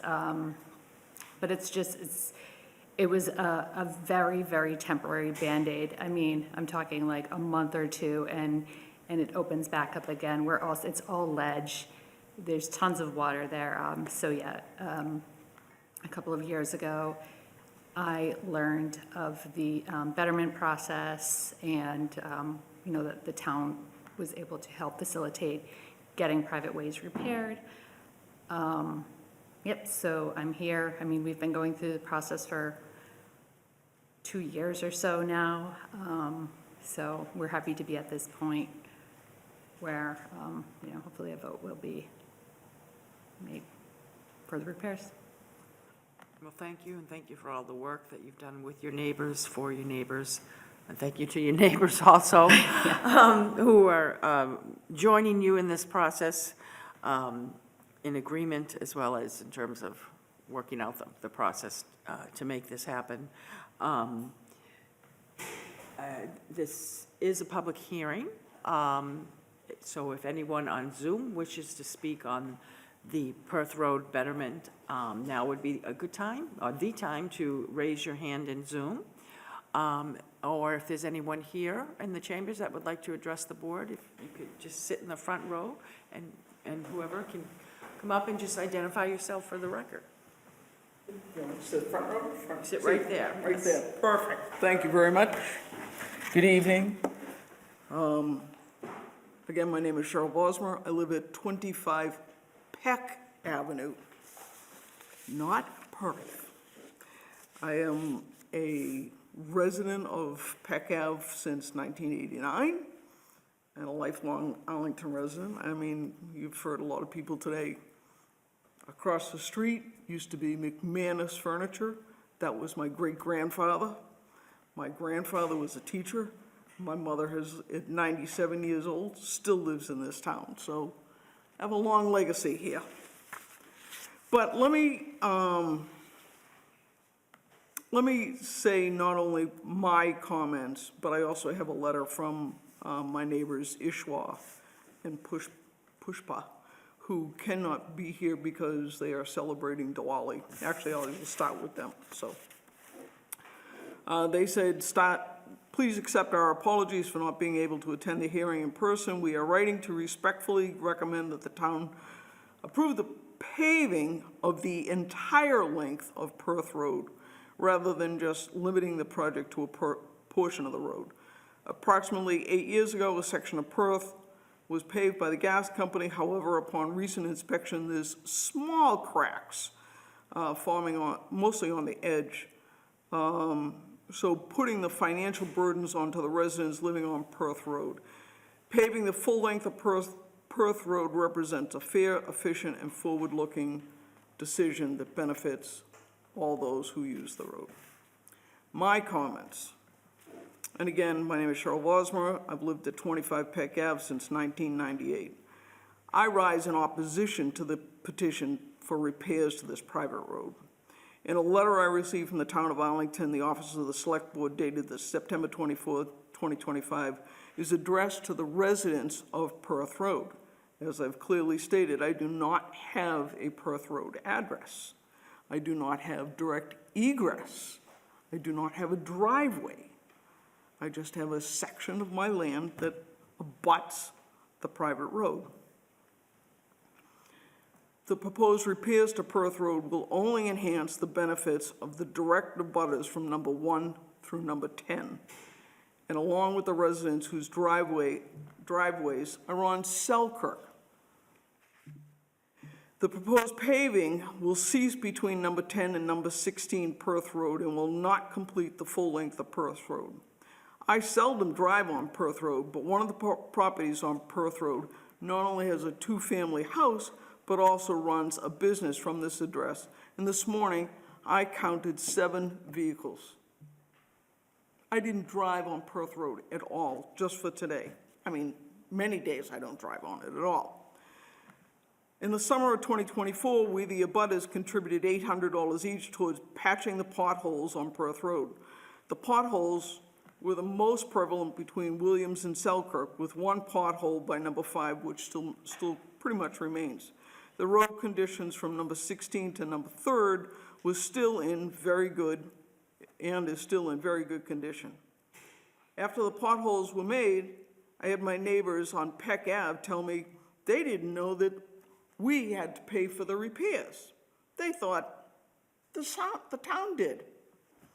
So again, knowing that this is a private road, and even though the public has the right to use it, I think we need to make sure that we include everybody who uses this road, part of the contributors to it. So I would fully support the inclusion of shared costs for all those who use Perth Road. This would include Selkirk, 3rd, Peck, Lanark, and Kilsyth roads. Perth Road is a direct and easy access to William Street, then go left to Route 2 or right down towards Mass Ave. Perth Road is utilized by most residents of the aforementioned streets. It is well-known, members of the public have a right to traverse an unimproved portion of a private way. Take, for example, the private way section of Peck Ave. Those of us that do use that section will use it with due caution. But it's so bad that even the first responders will not use that section of Peck Ave. So as a senior citizen on a fixed income who has just received a huge tax bill, thank you, and I will gladly pay it, and a nice big water bill, this would be an unnecessary and financial burden that only benefits a few. Therefore, I ask the Select Board to take into consideration the whole scope of the proposal. Thank you. And again, I want to get along with my neighbors, but I also see, driving down here on Summer Street, I almost think that the section of Summer Street between Sims and Grove Street is in worse condition than this small section. Do you agree, Mr. Manager? I don't mean to put you on the spot, That's but okay, thank you. thank you very much.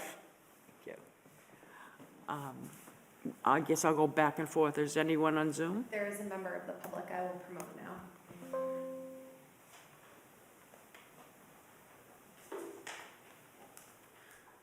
While Ms. Marr does that, I will just note this public hearing is being held in accordance with a duly noticed legal advertisement.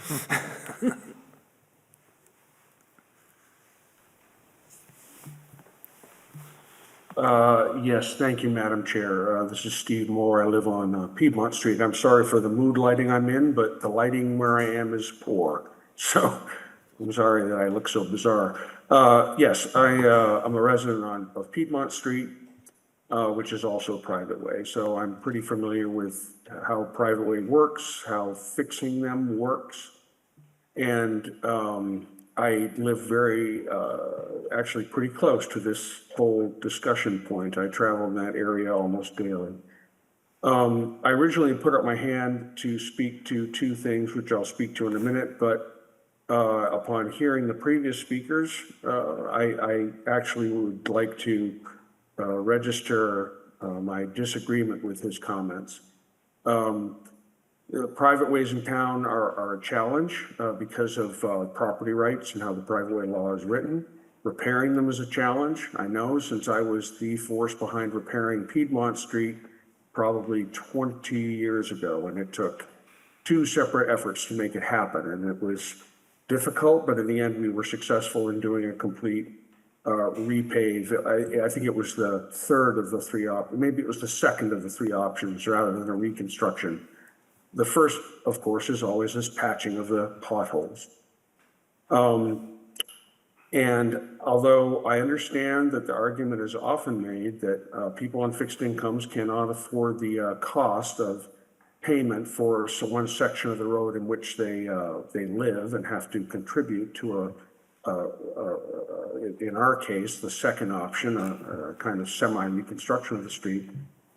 These reconstructions benefit the entire town, and I really encourage residents of the town to think community-wise, not just interested in only the front area that fronts on a private way reconstruction job, because many streets communicate to other streets. Some private ways dead end in their own way, but my area of Piedmont Street is a cut through to Route 2, and we just heard the previous speaker speak to that.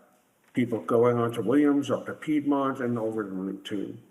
Now, I have had to pay for the repair of that street. Do I hold that in that anger that people use it as a cut through? I don't like it necessarily for the speed of the cars sometimes, or the quantity of the cars. However, I know that it's something I do for my community. The repavement helped the whole community, not just myself, and not just my property values, or my tax bill, or whatever. So I would encourage these sorts of things to move forward, the select board supporting these sorts of things. It sounds like the community is more or less together, and that's all a good thing. We need to really redo all of the private ways in town because so many are in poor shape. And I always applaud the community members when they're willing to offer up a solution that lives comfortably within the Private Way Act. I would encourage the board to consider future options of figuring out ways for the town to help support this, even within the umbrella of the Private Way Act, because really Arlington is kind of a problem this way. I'm glad that members are starting to try and solve it on their own.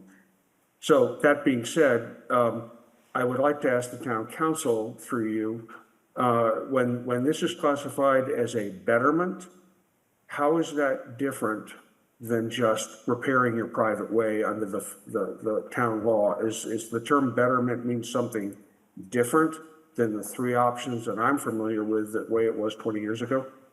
That's the first question. Okay, well, I'll allow the question a brief answer, and then if you would like something more in depth, you can certainly Okay, thank you. do that in an email. Is there a quick answer to that? Thank you, Madam Chair. I think I understand the question. I mean, betterments are conducted pursuant to State Enabling Statute, Chapter 40, Section 6N. The town, through its bylaws, Title III, Article 3, has set forth the process by which a betterment can occur. There are certain instances where the town can conduct emergency repairs to private ways, but typically it requires a betterment process for that road to be repaired. And that's the process the petitioners have before the board tonight, under Section 3. Mr. Feeney? I think if I could just add a little bit more context to Mr. Moore's question. A betterment can take many forms. It can be a full-depth reconstruction, it can be a repave, it can be a mill and overlay. There are a number of different types of scope of work that could become a betterment. Okay, Madam Chair, that answers my question. Thank you very much to both gentlemen for that information. The second question is if I could address this to the proponent of the job, the Well, woman. you can speak, this isn't a discussion back and forth. You can speak for or against. It's a public hearing for the betterment for Perth Road. It's not to question individual. Okay, well, Madam Chair, I understand that. And my question then to you is, what was, during their gathering of the signatures to approve this betterment, what was the rough percentage of folks that agreed against the ones that disagreed? I'm going to assume it was 2/3 or more. I'll let Ms. Marr answer that, but beyond that, I think that'll be what, That's correct, Mrs. Mahan. There was 2/3 vote in favor of the project to move forward. okay. Okay, all right. Which Thank you, Madam Chair. I appreciate the information, but I believe all my questions are within the purview of a correct public hearing. Thank you. Okay, thank you. And Mr. Town Council, did you want to add anything? Yes, thank you, Madam Chair. I know the board knows, but just maybe for the public, the 2/3 majority is what's required under the betterment bylaw for a successful project. Thank you. Okay, is there anyone in the chamber that would like to speak? Is there anyone else in Zoom? Seeing no hands raised, thank you, Mrs. Mahan. Okay, I'll turn to my colleagues for a motion regarding the possible issuance by the Select Board for an order relating to Perth Road roadway improvements. Mr. Hurd? Yep. I'll just make some comments first. Globally, I think, the betterment process has been done very well in the past couple of years. I think in the first, 4 or 5 years that I was on the board, we might have seen one request through the Private Way Act. And there was a lot of requests of individuals coming in here asking us to repave their roads, and we had to explain that we couldn't. And so I do want to thank the town staff and engineering department, and everyone that works with the residents through the betterment process. I know it comes to us and it seems pretty streamlined, but I know from experience, and I know my parents are going through this in the Cal Manor right now, to some length, that it is a long process to work with the town, and the town really does well in helping our residents do that. Also, and I always invite the town council to correct me if I'm saying something incorrect, but, as far as the process, we have to follow the statutory process here, and, we go by what's put in front of us. It's not within our scope to lengthen the process, and we certainly aren't able to require non-abutters to participate. And, the statutory process is laid out and, in many respects is very fair, and it works out well to help allow residents to repave private ways that otherwise wouldn't be able to afford to do it. It's not perfect. From time to time, when we have a request that comes before us, there's individuals that come and say, it's not fair. I would say, I think it is a good process to include I don't know Perth that well. My son's best friend lives on South Kirk, so I could say I do drive on Perth and can attest to the condition, but, it is, we had one instance, I think, last year where it seemed like, proponents were sort of shopping to get a passing vote. And, I think it's good to engage everyone on the street, so, it doesn't come to a situation where somebody who's just off the cutoff of the repaving says, hey, I'd like to be in that process too. But that's just kind of some food for thought for residents that are gonna come before us in the future.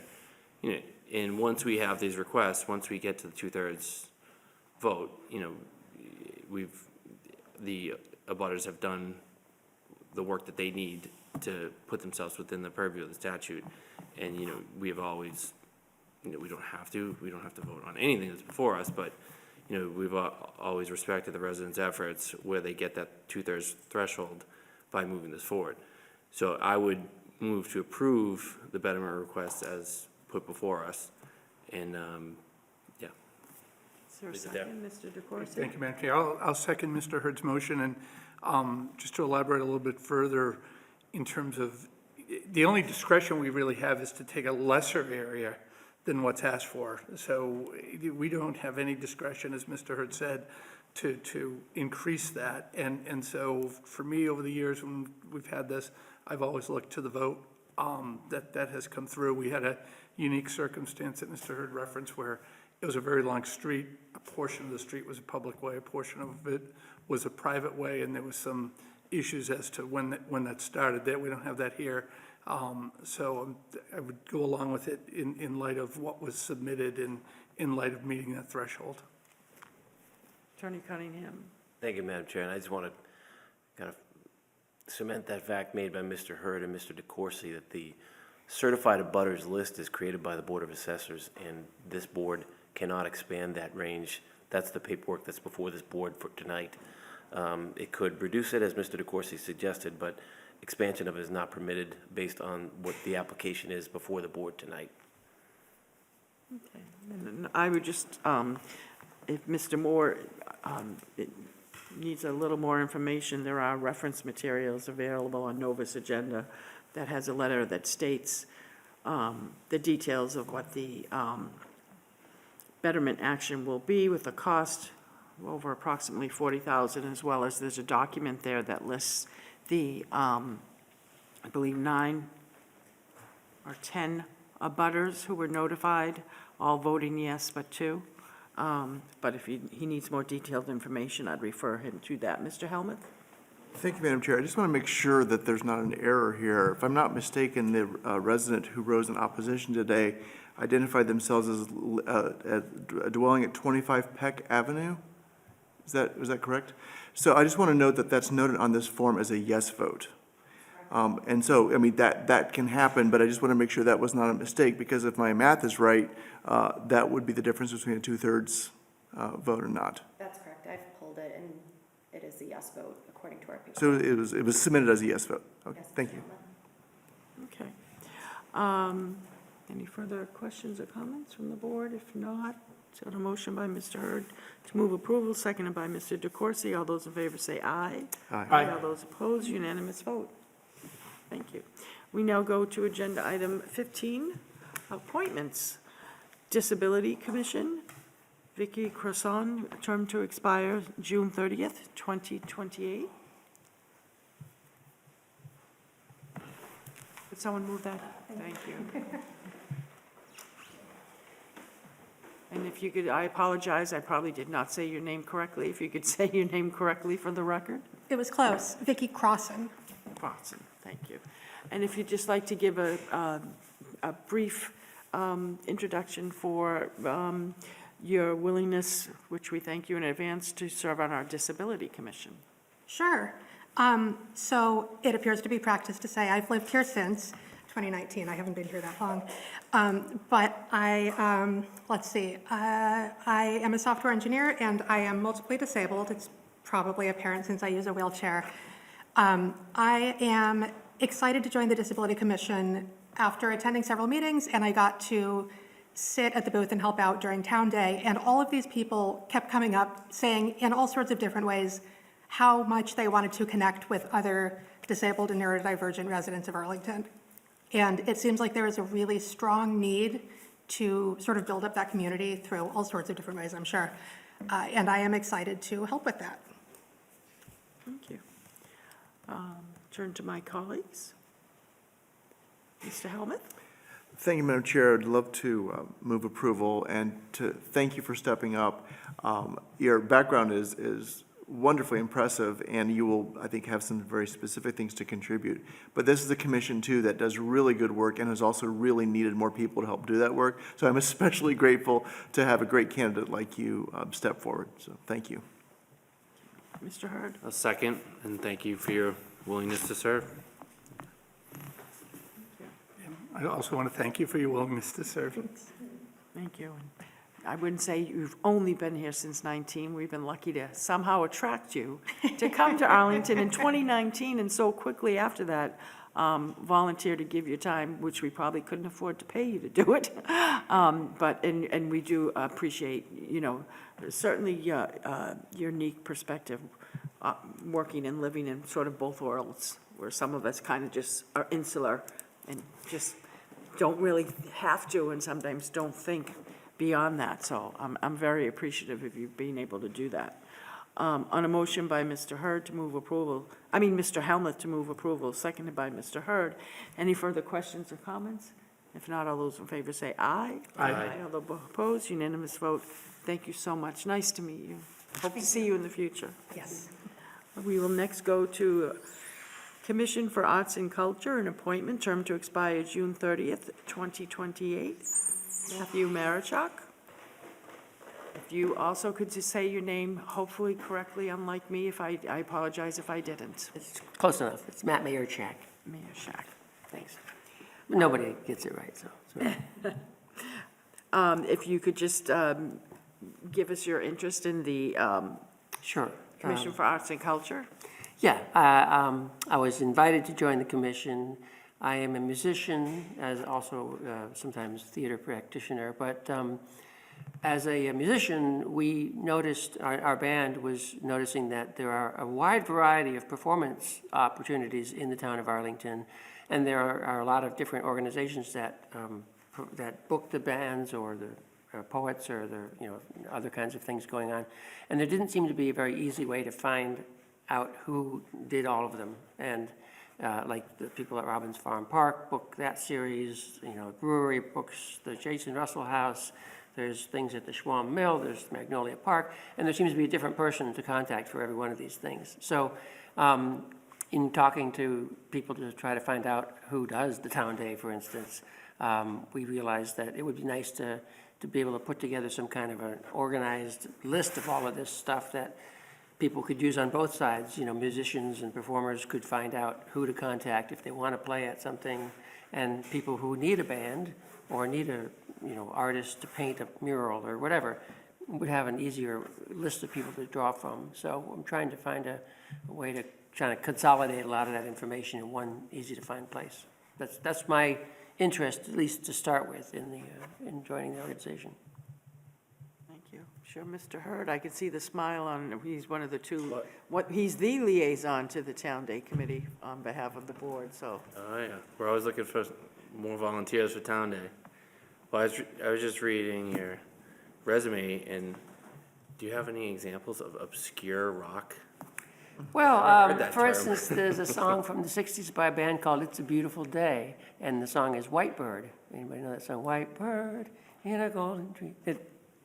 That's one of the I'll have to obscure check it out. songs that we do. Well, I know all there's the other type of. There's always somebody who knows the song and immediately knows the band, so. All right, I'll check it out after the meeting. I'll move approval. Thank you. By Mr. Hurd, is there a second? Second. By Mr. DeCoursey. I'm really excited about you compiling that, and as you said, it's for both sides. Yeah. Musician and artists that are interested in where to go, but also us regular folk, whether we're involved with Town Day, whether we're involved with Porch Fest, whether we're involved with Uncle Sam Monument that just started jazz music down there. I was just tasked with helping to find a band for the Trick or Treat for Businesses for this coming Friday. And because it was such short notice, I went through all the people that I knew really fast, and they were all too busy, so it was like, it would have been good to have a bigger list. We did find somebody, but yeah. I'm not surprised. So I want to thank you in advance for putting that together. That's going to be a great resource that will only get better. So on a motion by Mr. Hurd, seconded by Mr. DeCoursey, all those in favor say aye. Aye. Aye. All those opposed, unanimous vote. Thank you so much. Thank you, nice to meet you all. We will now go to open forum for those here in the chamber, as well as those who are joining us by Zoom. If you would like to speak in open forum, please use the raise hand feature, located usually at the bottom of your screen, the little yellow hand. Now's the time to raise your hand. For open forum, except in unusual circumstances, any matter presented for consideration of the board shall neither be acted upon nor a decision made the night of the presentation in accordance with the policy under which the open forum was established. It should be noted that there is a 3-minute time limit to present a concern or request. Is there anyone here in the chamber who would like to speak under Citizens Open Forum? Is there anyone by Zoom? Yes, there are 2 hands raised. I'll promote them now. The first is Steve Moore.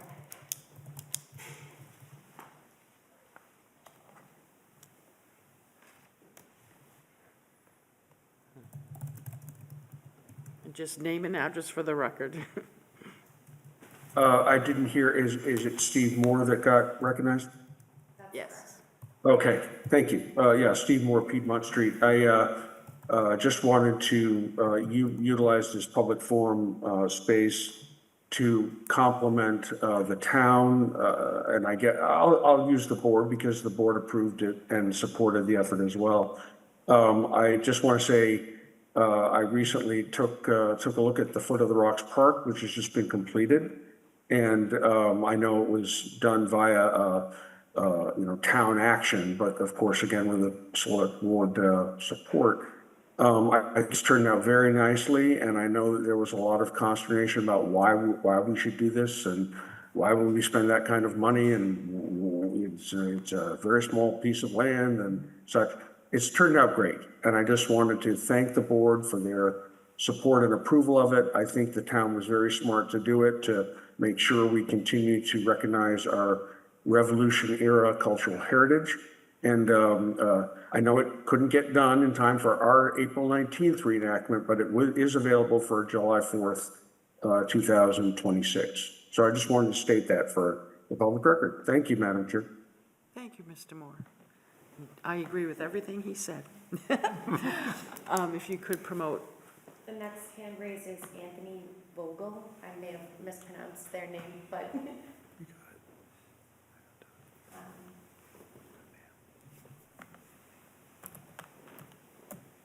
Whenever you're ready, you want to unmute your mic.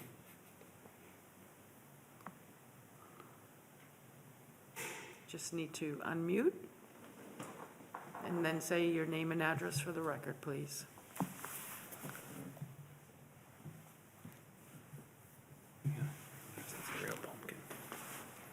Is he still muted? It looks like you are unmuted if you're able to talk. Is this for Anthony Vogel? Yes, please. Oh, okay, I wasn't. Sorry. Thank you.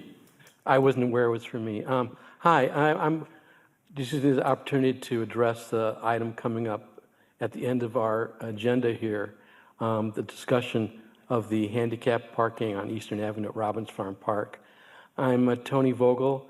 I'm a resident of Arlington on Eustis Streets for 34 years. As a board member of the Friends of Robbins Farm Park for the past 23 years, and having served as president for 12 of those years, I can speak to the great long unmet need for accessible parking convenient to Robbins Farm Park. This is something our group has long supported and advocated for in public meetings, and particularly in our advocacy for accessibility in the two most recent improvement projects for Robbins Farm Park.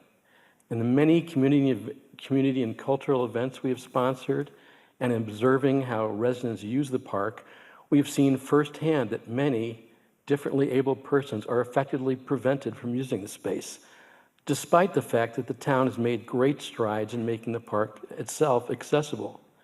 As a town, we have devoted much effort, time, and money to making the park accessible, but still there is no accessible parking, which is a necessity for many to actually get to the park. I will point out that handicapped and general accessibility were prime purposes for the two most recent improvement projects. The 2016 RFP improvement projects for the fields, paths, courts were funded through the Community Preservation Act with the specific goal of providing, quote, ADA access for the entire park. The 2024 RFP Playground Improvement Project was funded through the CPA, again, with the specific goal of making the park, quote, accessible to individuals with varying abilities. So we've made the park accessible, but a lot of people can't get to it. Let's finally connect the dots. Thank you. Thank you. Okay, I believe that was it for Zoom. Yes, that's correct. And I think that's it for the chambers. Yes. Open forum is closed. We'll now go to agenda item 17, discussion and vote, host community agreement, Calyx Peak of Arlington. We had a hearing and heard from the proponents at the last meeting. We now have before us the discussion around whether to issue and authorize the town manager to authorize a notice to cure to Calyx Peak, which would mean upon their receipt within 60 days, they need to fulfill the notice to cure, or the HCA agreement would be rescinded, and they would be welcome to apply in the future when that becomes available. But I would first turn to our town manager to see if things are still static and remain the same. Mr. Feeney? Thank you, Madam Chair, for, again, putting this item on the agenda. I know we did hear from Calyx Peak at our October 6th meeting. I do believe they've made some progress to date, and I think if the chair will allow it, I do see we have a representative here from Calyx Peak this evening who may be able to fill us in on perhaps what has transpired since October 6th to this evening. Okay, we were definitely not going to redo everything we did at the last meeting, but in light of the fact that there appears to be new or additional information, although I will say myself personally, I'm still inclined to go forward with the process. I'd certainly be willing to, as the town manager suggests, to hear from a representative from Calyx Peak, who I see has been promoted and I assume is unmuted. If you could just once again state your name and affiliation for the record and whatever new information you'd like to present to the board. Please. Good evening, Madam Chair. Peter D'Agostino with 10X Strategies, 100 Franklin Street, Suite 404, Boston, Massachusetts, on behalf of Calyx Peak. Let me first by saying Howie Klum, the CEO who was here with us at the last meeting, is literally on a flight traveling, so he wasn't able to be here tonight. He wanted to make sure I shared that with the board, so he regretted not being able to be here. I will keep it extremely brief, only to say that the landlord has called me this evening and has told us that he will be moving forward with closing the lease. So that's a significant update after months and months of discussions. So I don't want to go back and talk about everything we talked about last time. You've already had a very long evening with more to do. So the significant update is that we've come to terms on the lease. We expect that that will be signed very, very quickly. I heard what the board's direction may be. Certainly given the update that we got from the landlord today, even if the board were to issue or direct the town manager, to issue it, we feel confident we'll be able to satisfy that cure notice. So that's it. I'm here if there's any questions, but I thought I would keep it brief, but did promise you an update, and that is the update I have. So we're very happy that this is moving forward, and we cannot thank the town, the board, and the town staff enough for how patient they've been with us during this process. So thank you for that as well. Well, I will say on behalf of the town, you're welcome, and perhaps the discussions by the board and continued discussions, and I still anticipate a vote because I think I'd like to hear from my colleagues their thoughts on that, so I won't monopolize it. But maybe the vote I think we're about to take to approve the notice to cure will maybe continue to have a positive effect for everyone. Mr. DeCoursey. Thank you, Madam Chair, and thank you, Mr. D'Agostino, for your update. I think you've been appearing before us since 2019, and you haven't always brought good news before us, but I always appreciate your honesty and your willingness to come forward, and you represent your clients in a strong, positive manner, but you also tell us what's going on, and we appreciate that because we don't always get that from various applicants. I think where we are, I'm inclined to move to issue a letter, you will have 60 days to cure. I think that maybe gives you, or perhaps your landlord, incentive to get a deal done. But, absent you coming in with that information, I was going to ask you for an agreement that the agreement is null and void because there's just an impossibility of performance. But given what you had, I would move that we issue a letter, a notice of breach, and again, per the terms of the host community agreement, you would have 60 days to respond to it. But you've heard from your landlord before. You've thought you were close, and I think we need to put a time limit on it officially. So I'll make that motion. Thank you. Mr. Hurd? I'll second the motion, and just to clarify, is the notice to cure a broadly termed, or is it specific to site control? Attorney Cunningham? Thank you, Madam Chair. It would depend on the notice of breach however that's crafted and sent. Based on the board's discussions on this matter in prior meetings, it seems to me that the conditions set forth in Section 2A of the agreement are the specific items that the applicant has failed to comply with, and there's where the breach lies, in my opinion. And that would be the notice that the applicant would receive pursuant to Section 10C of the HCA. Okay. Yeah, and if I could, Madam Chair, just maybe elaborating a little bit further, Attorney Cunningham. I mean, the issue we have here is lack of control, so that's what we would want to put in the letter. Thank you, Madam Chair. Yes, to be more direct to Mr. Hurd's question, to answer that is, that, yeah, Section 2A this talks about site control, and that is certainly a big point of contention and breach. Yep. Yeah, I just want to make sure that Yeah, no, I what just want to we make sure are everybody's putting aware. out there is it, and what they know that they have to do, and, you know, show it to the public that it's not, you know, kind of relitigating the whole issue of the area. It's just we're telling them that, you know, we've been waiting for them to get site control, and that was the major hurdle to the development of this project, and that's what the breach and cure would be, so. So if they cure the cure, then good to go. Mr. Howell.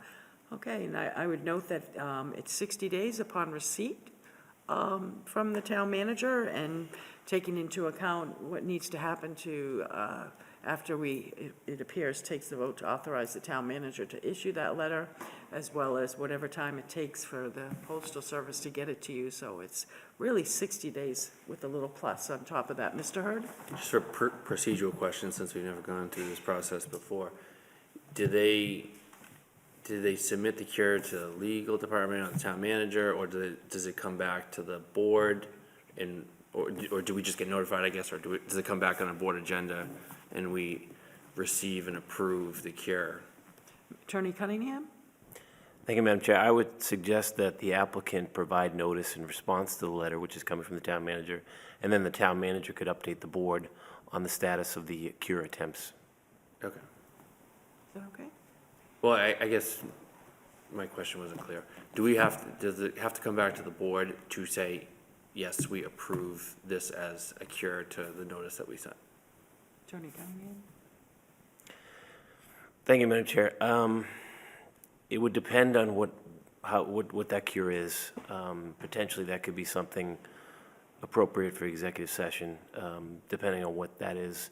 If it simply is a matter of the site has been secured and Section 2A is now satisfied, likely not, but that would be a matter we'd want to address when we get that response, if any, from the applicant. Okay. Okay, so with that, any further questions and comments? If not, on a motion by Mr. DeCoursey to authorize the town manager to issue the notice of cure upon said receipt, 60 days, the proponents of Calyx Peak have to respond, or I guess not respond if they so choose. Seconded by Mr. Hurd. All those in favor say aye. Aye. All those opposed, unanimous vote. We now go to agenda item 18, discussion and vote regarding temporary repairs to Ernest Road. Our town manager, Mr. Feeney. Thank you, Madam Chair. For the board's benefit, I will note there is at least one resident I recognize from Ernest Road here this evening if there are questions. She's actually the resident that had initially reached out pursuing temporary repairs conducted by the town through its Department of Public Works. As the board has seen these requests in the past, and as Mr. Hurd alluded to, we've tried to formalize that process so that we have proper record keeping every time an abutter does seek what we call emergency repairs through the town. That triggers a process whereby I ask our public safety departments, both police and fire, to determine, to conduct a response and determine whether or not they still have passable access to all abutting properties on that private way. And then a separate review through the Department of Public Works and specifically with our Highway Division to see if the conditions on that road as they exist present any potential for damaging our snow removal equipment during winter operations. In the board's packet, we provided an overview that showed 3 potential areas based on their condition that could present hazardous conditions for our snow removal equipment. In those instances, it is advisable for the town to protect its own interests and pursue temporary repairs. Upon review of these 3 particular areas, it seems they actually align with historical utility work that was likely conducted by the town or one of its contractors. So this evening, I am recommending that the board approve the town to conduct temporary repairs limited specifically to these 3 locations, because I will advise, as is the case with many of our private ways in town, the condition of the road as a whole is such that it has reached the end of its life and will require further repair or frankly replacement. So in these instances, this is something that once we get on the record, that if we are facing damage and we approve a temporary fix on one occasion, that it is not something we will continue to do. In fact, in those instances, we may look at then not necessarily providing a given service. So that is the authorization that I seek from the board this evening in order for to have the Public Works Department address these 3 very distinct areas in advance of the upcoming winter season. Thank you. Thank you. Turn to my colleagues. Mr. Hurd? I have a question for the town council that's loosely in scope of this. So Ernest Road, it could be, because we just went through this with the betterment process, so if it gets to the point where they need to go through the betterment process, there's one large condo complex that abuts one full portion of the road. Would that count as one lot in common with all the other lots? Attorney Cunningham? Thank you, Madam Chair. Maybe. The term, and this came up in context earlier tonight, the term abutter is not defined in our bylaw. It is certified by the Board of Assessors, so it would depend on the application submitted by a petitioner, and then the Board of Assessors would make a determination about, voting portions of, or one parcel or not.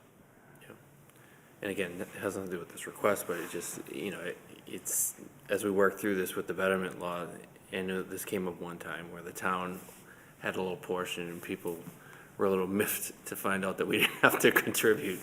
So, it doesn't always work out perfectly, but it's, Mr. Feeney? Thank you, Madam Chair. And if I could elaborate on the point that Mr. Hurd is making, it may be germane, in fact, to the abutters of this particular private way to be able to pursue that betterment in the future. But, we generate an assessment based, and it's an equalized share. So it is, regardless of the amount of frontage you have, it is assigned equally to the different parcels which abut the private way. Obviously, I don't know off the top of my head if that is one large parcel or if it is in fact, constituted of many different parcels. Sure. And that's something we would have to generate a certified abutters list to ascertain. Yeah. I'll move approval. Moved by Mr. Hurd. Is there a second? Second? Mr. Helmuth? Question? So just for clarity on this, I'm just referencing the town bylaw right now for temporary repairs. Is this something that the cost of that is borne by the town or by the abutters? Historically, and in this instance, if it's something we are able to accomplish at no additional cost, i.e. if we do not have to purchase or hire a company to do it, we will just do it in the normal course of business. Yeah. That's fine, and I appreciate that. I think particularly in the context of the historical information that we've uncovered, that this may have some connection to some past public work that was done. So I appreciate that effort, Mr. Feeney. Thank you. Okay. Any further questions or comments? If not, on a motion by Mr. Hurd, seconded by Mr. Helmuth. I got it right that time. First time. All those in favor say aye. Aye. Aye. All those opposed, unanimous vote. We now go to discussion and vote regarding handicap parking on Eastern Ave at Robbins Farm Playground. Mr. Feeney? Thank you, Madam Chair, and I appreciate Mr. Vogel's comments during open forum. We are pleased this evening to have a formal request for the board to consider to designate and then hopefully sign as designated 2 spots on Eastern Ave to serve primarily the Robbins Farm Playground. And I would ask if Madam Chair will entertain it, that we hear from our ADA coordinator, Tim Ross, who's here and who has worked with the Disability Commission on this particular request. If I could ask Mr. Ross.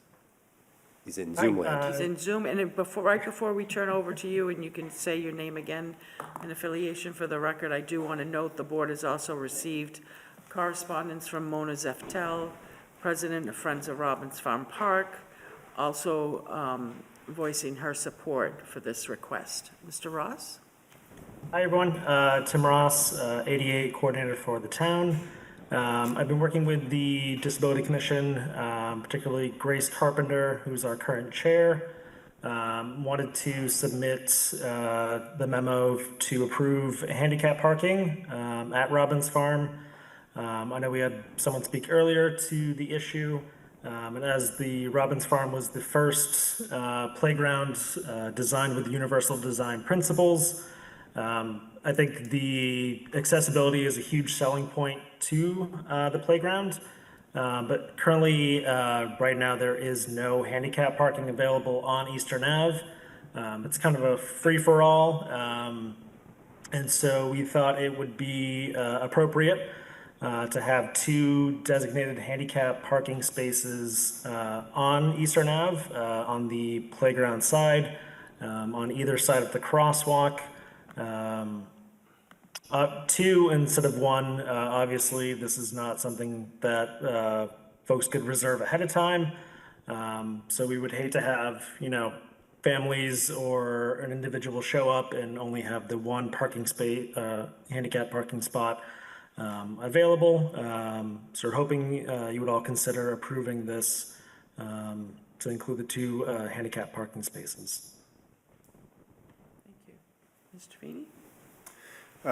Thank you, and I just want to again extend my thanks to Mr. Ross and the Disability Commission for advancing this request in particular. And I will note along the way, I was offered the opportunity to provide some feedback, and the concept included in the board's packet this evening for 2 spaces, one on either end of the crosswalk was the preferred concept, because it provides sort of equidistant entrance to the curb ramp located at that crossing.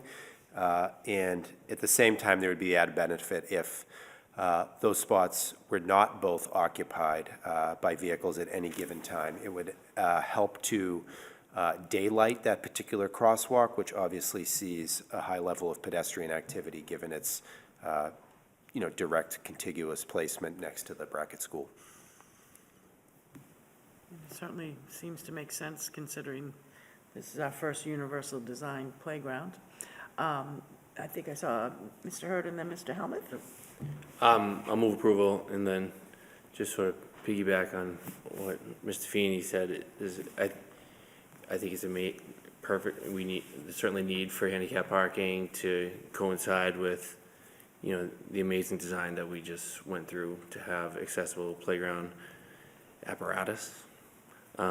But also, I'm not a Brackett parent, but as a Dallin parent, I know in the morning, a lot of, individuals dropping off their kids at school don't really adhere to the 20-foot rule with the crosswalks, and there's people parked up, and you can barely see the kids crossing the school. So whether or not there's a cars parked there, I think this helps to buffer that crosswalk and provides a very needed added safety net.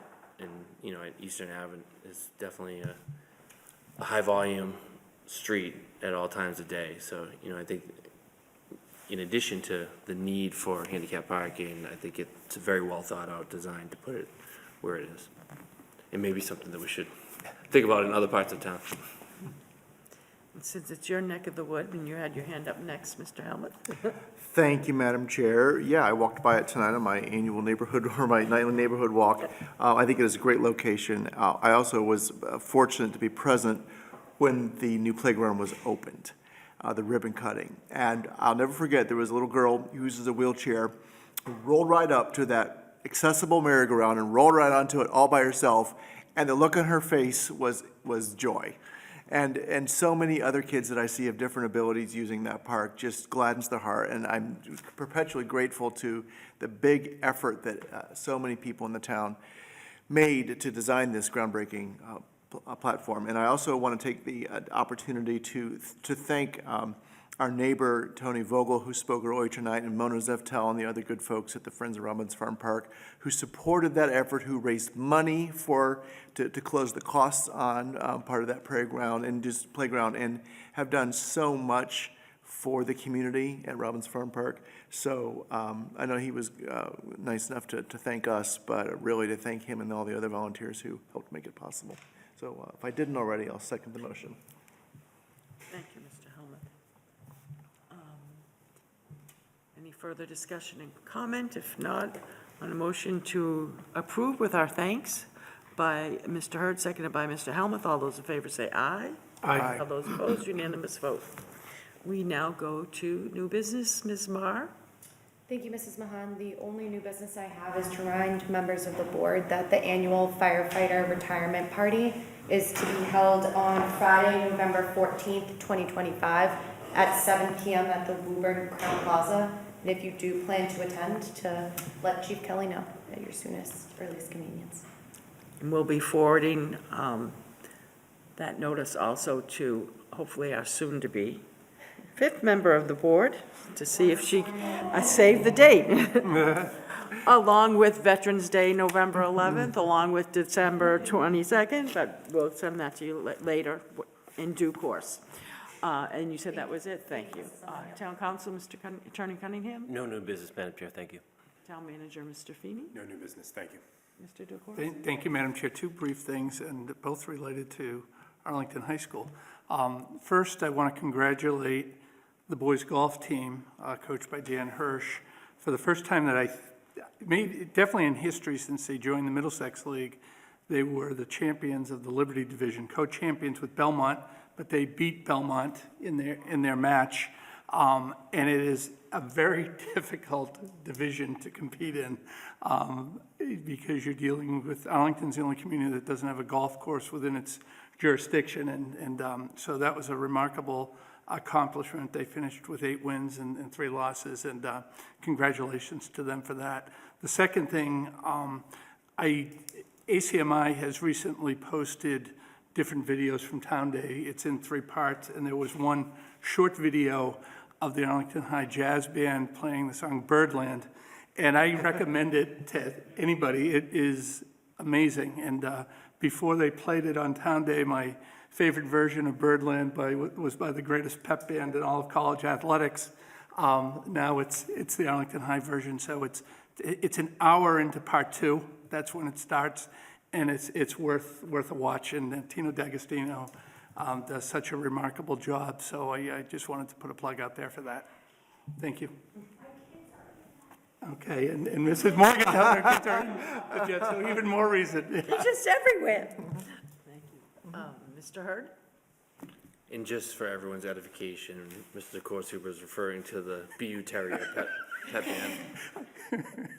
And I just wanted to put everyone on notice. I received a text today from the Executive Director of the Arlington Housing Authority, and residents are already asking if we're gonna bring the select tones back and when it will be. And so we did it for the first time last year in many, many years. And both times we did it, it was a packed house, standing room only, and we had a great reception. So we'll get the dates out, maybe float a few dates to make sure that we can include all members of the board and any town staff. Are we gonna do, any new member has to do a solo? Yes. Well, we have a our child? certain past member that requested a solo last year, and I'm sure he will again, but anyone is welcome and to play the piano. And of course, we have the amazing Patsy Kramer who plays the piano as well. And this year, I also, as part of the text, the director told me that they had the piano tuned, so it'll actually sound like a piano as well. So we'll throw some dates out there. But I did just want to say that, 2-3 months before, residents are already asking for it. So it's certainly something that they look forward to. So it's our obligation as town servants to give the people what they want. Mr. Helmuth? Thank you. I can't imagine how the Housing Authority got a hold of you, Mr. Hurd. And I should say talented children of members are invited too. Oh, yeah, actually. Just carrying on the high school theme here, I wanted to note for the public that there is an open house on Saturday for the Arlington High School. Invites the public to explore the newly completed Arlington High School. It's Saturday from 1 to 4 p.m. You can drop in any time. This will be the last public open house. If you have not come to see this wonderful facility for the students and for the community, now's your chance. My husband and I will be one of the volunteers helping to point the way. That's not really an incentive to come to the open house, it's the building, but we'll be there. I hope that you are too. Thank you. And piggybacking on that, I signed up 12:40 to 3, as well as there will be a ceremony starting at 9 o'clock. They're asking people to get there, 9 a.m. on Saturday, the 25th, asking people to get there at 8:30 if they're planning on attending for a ribbon cutting, as well as I know our colleague, Mr. Thielman, will be speaking, Mr. Feeney, myself on behalf of the board. I believe there may be some recognition of Mr. Rarig, Principal Jenger, the superintendent, Dr. Holman,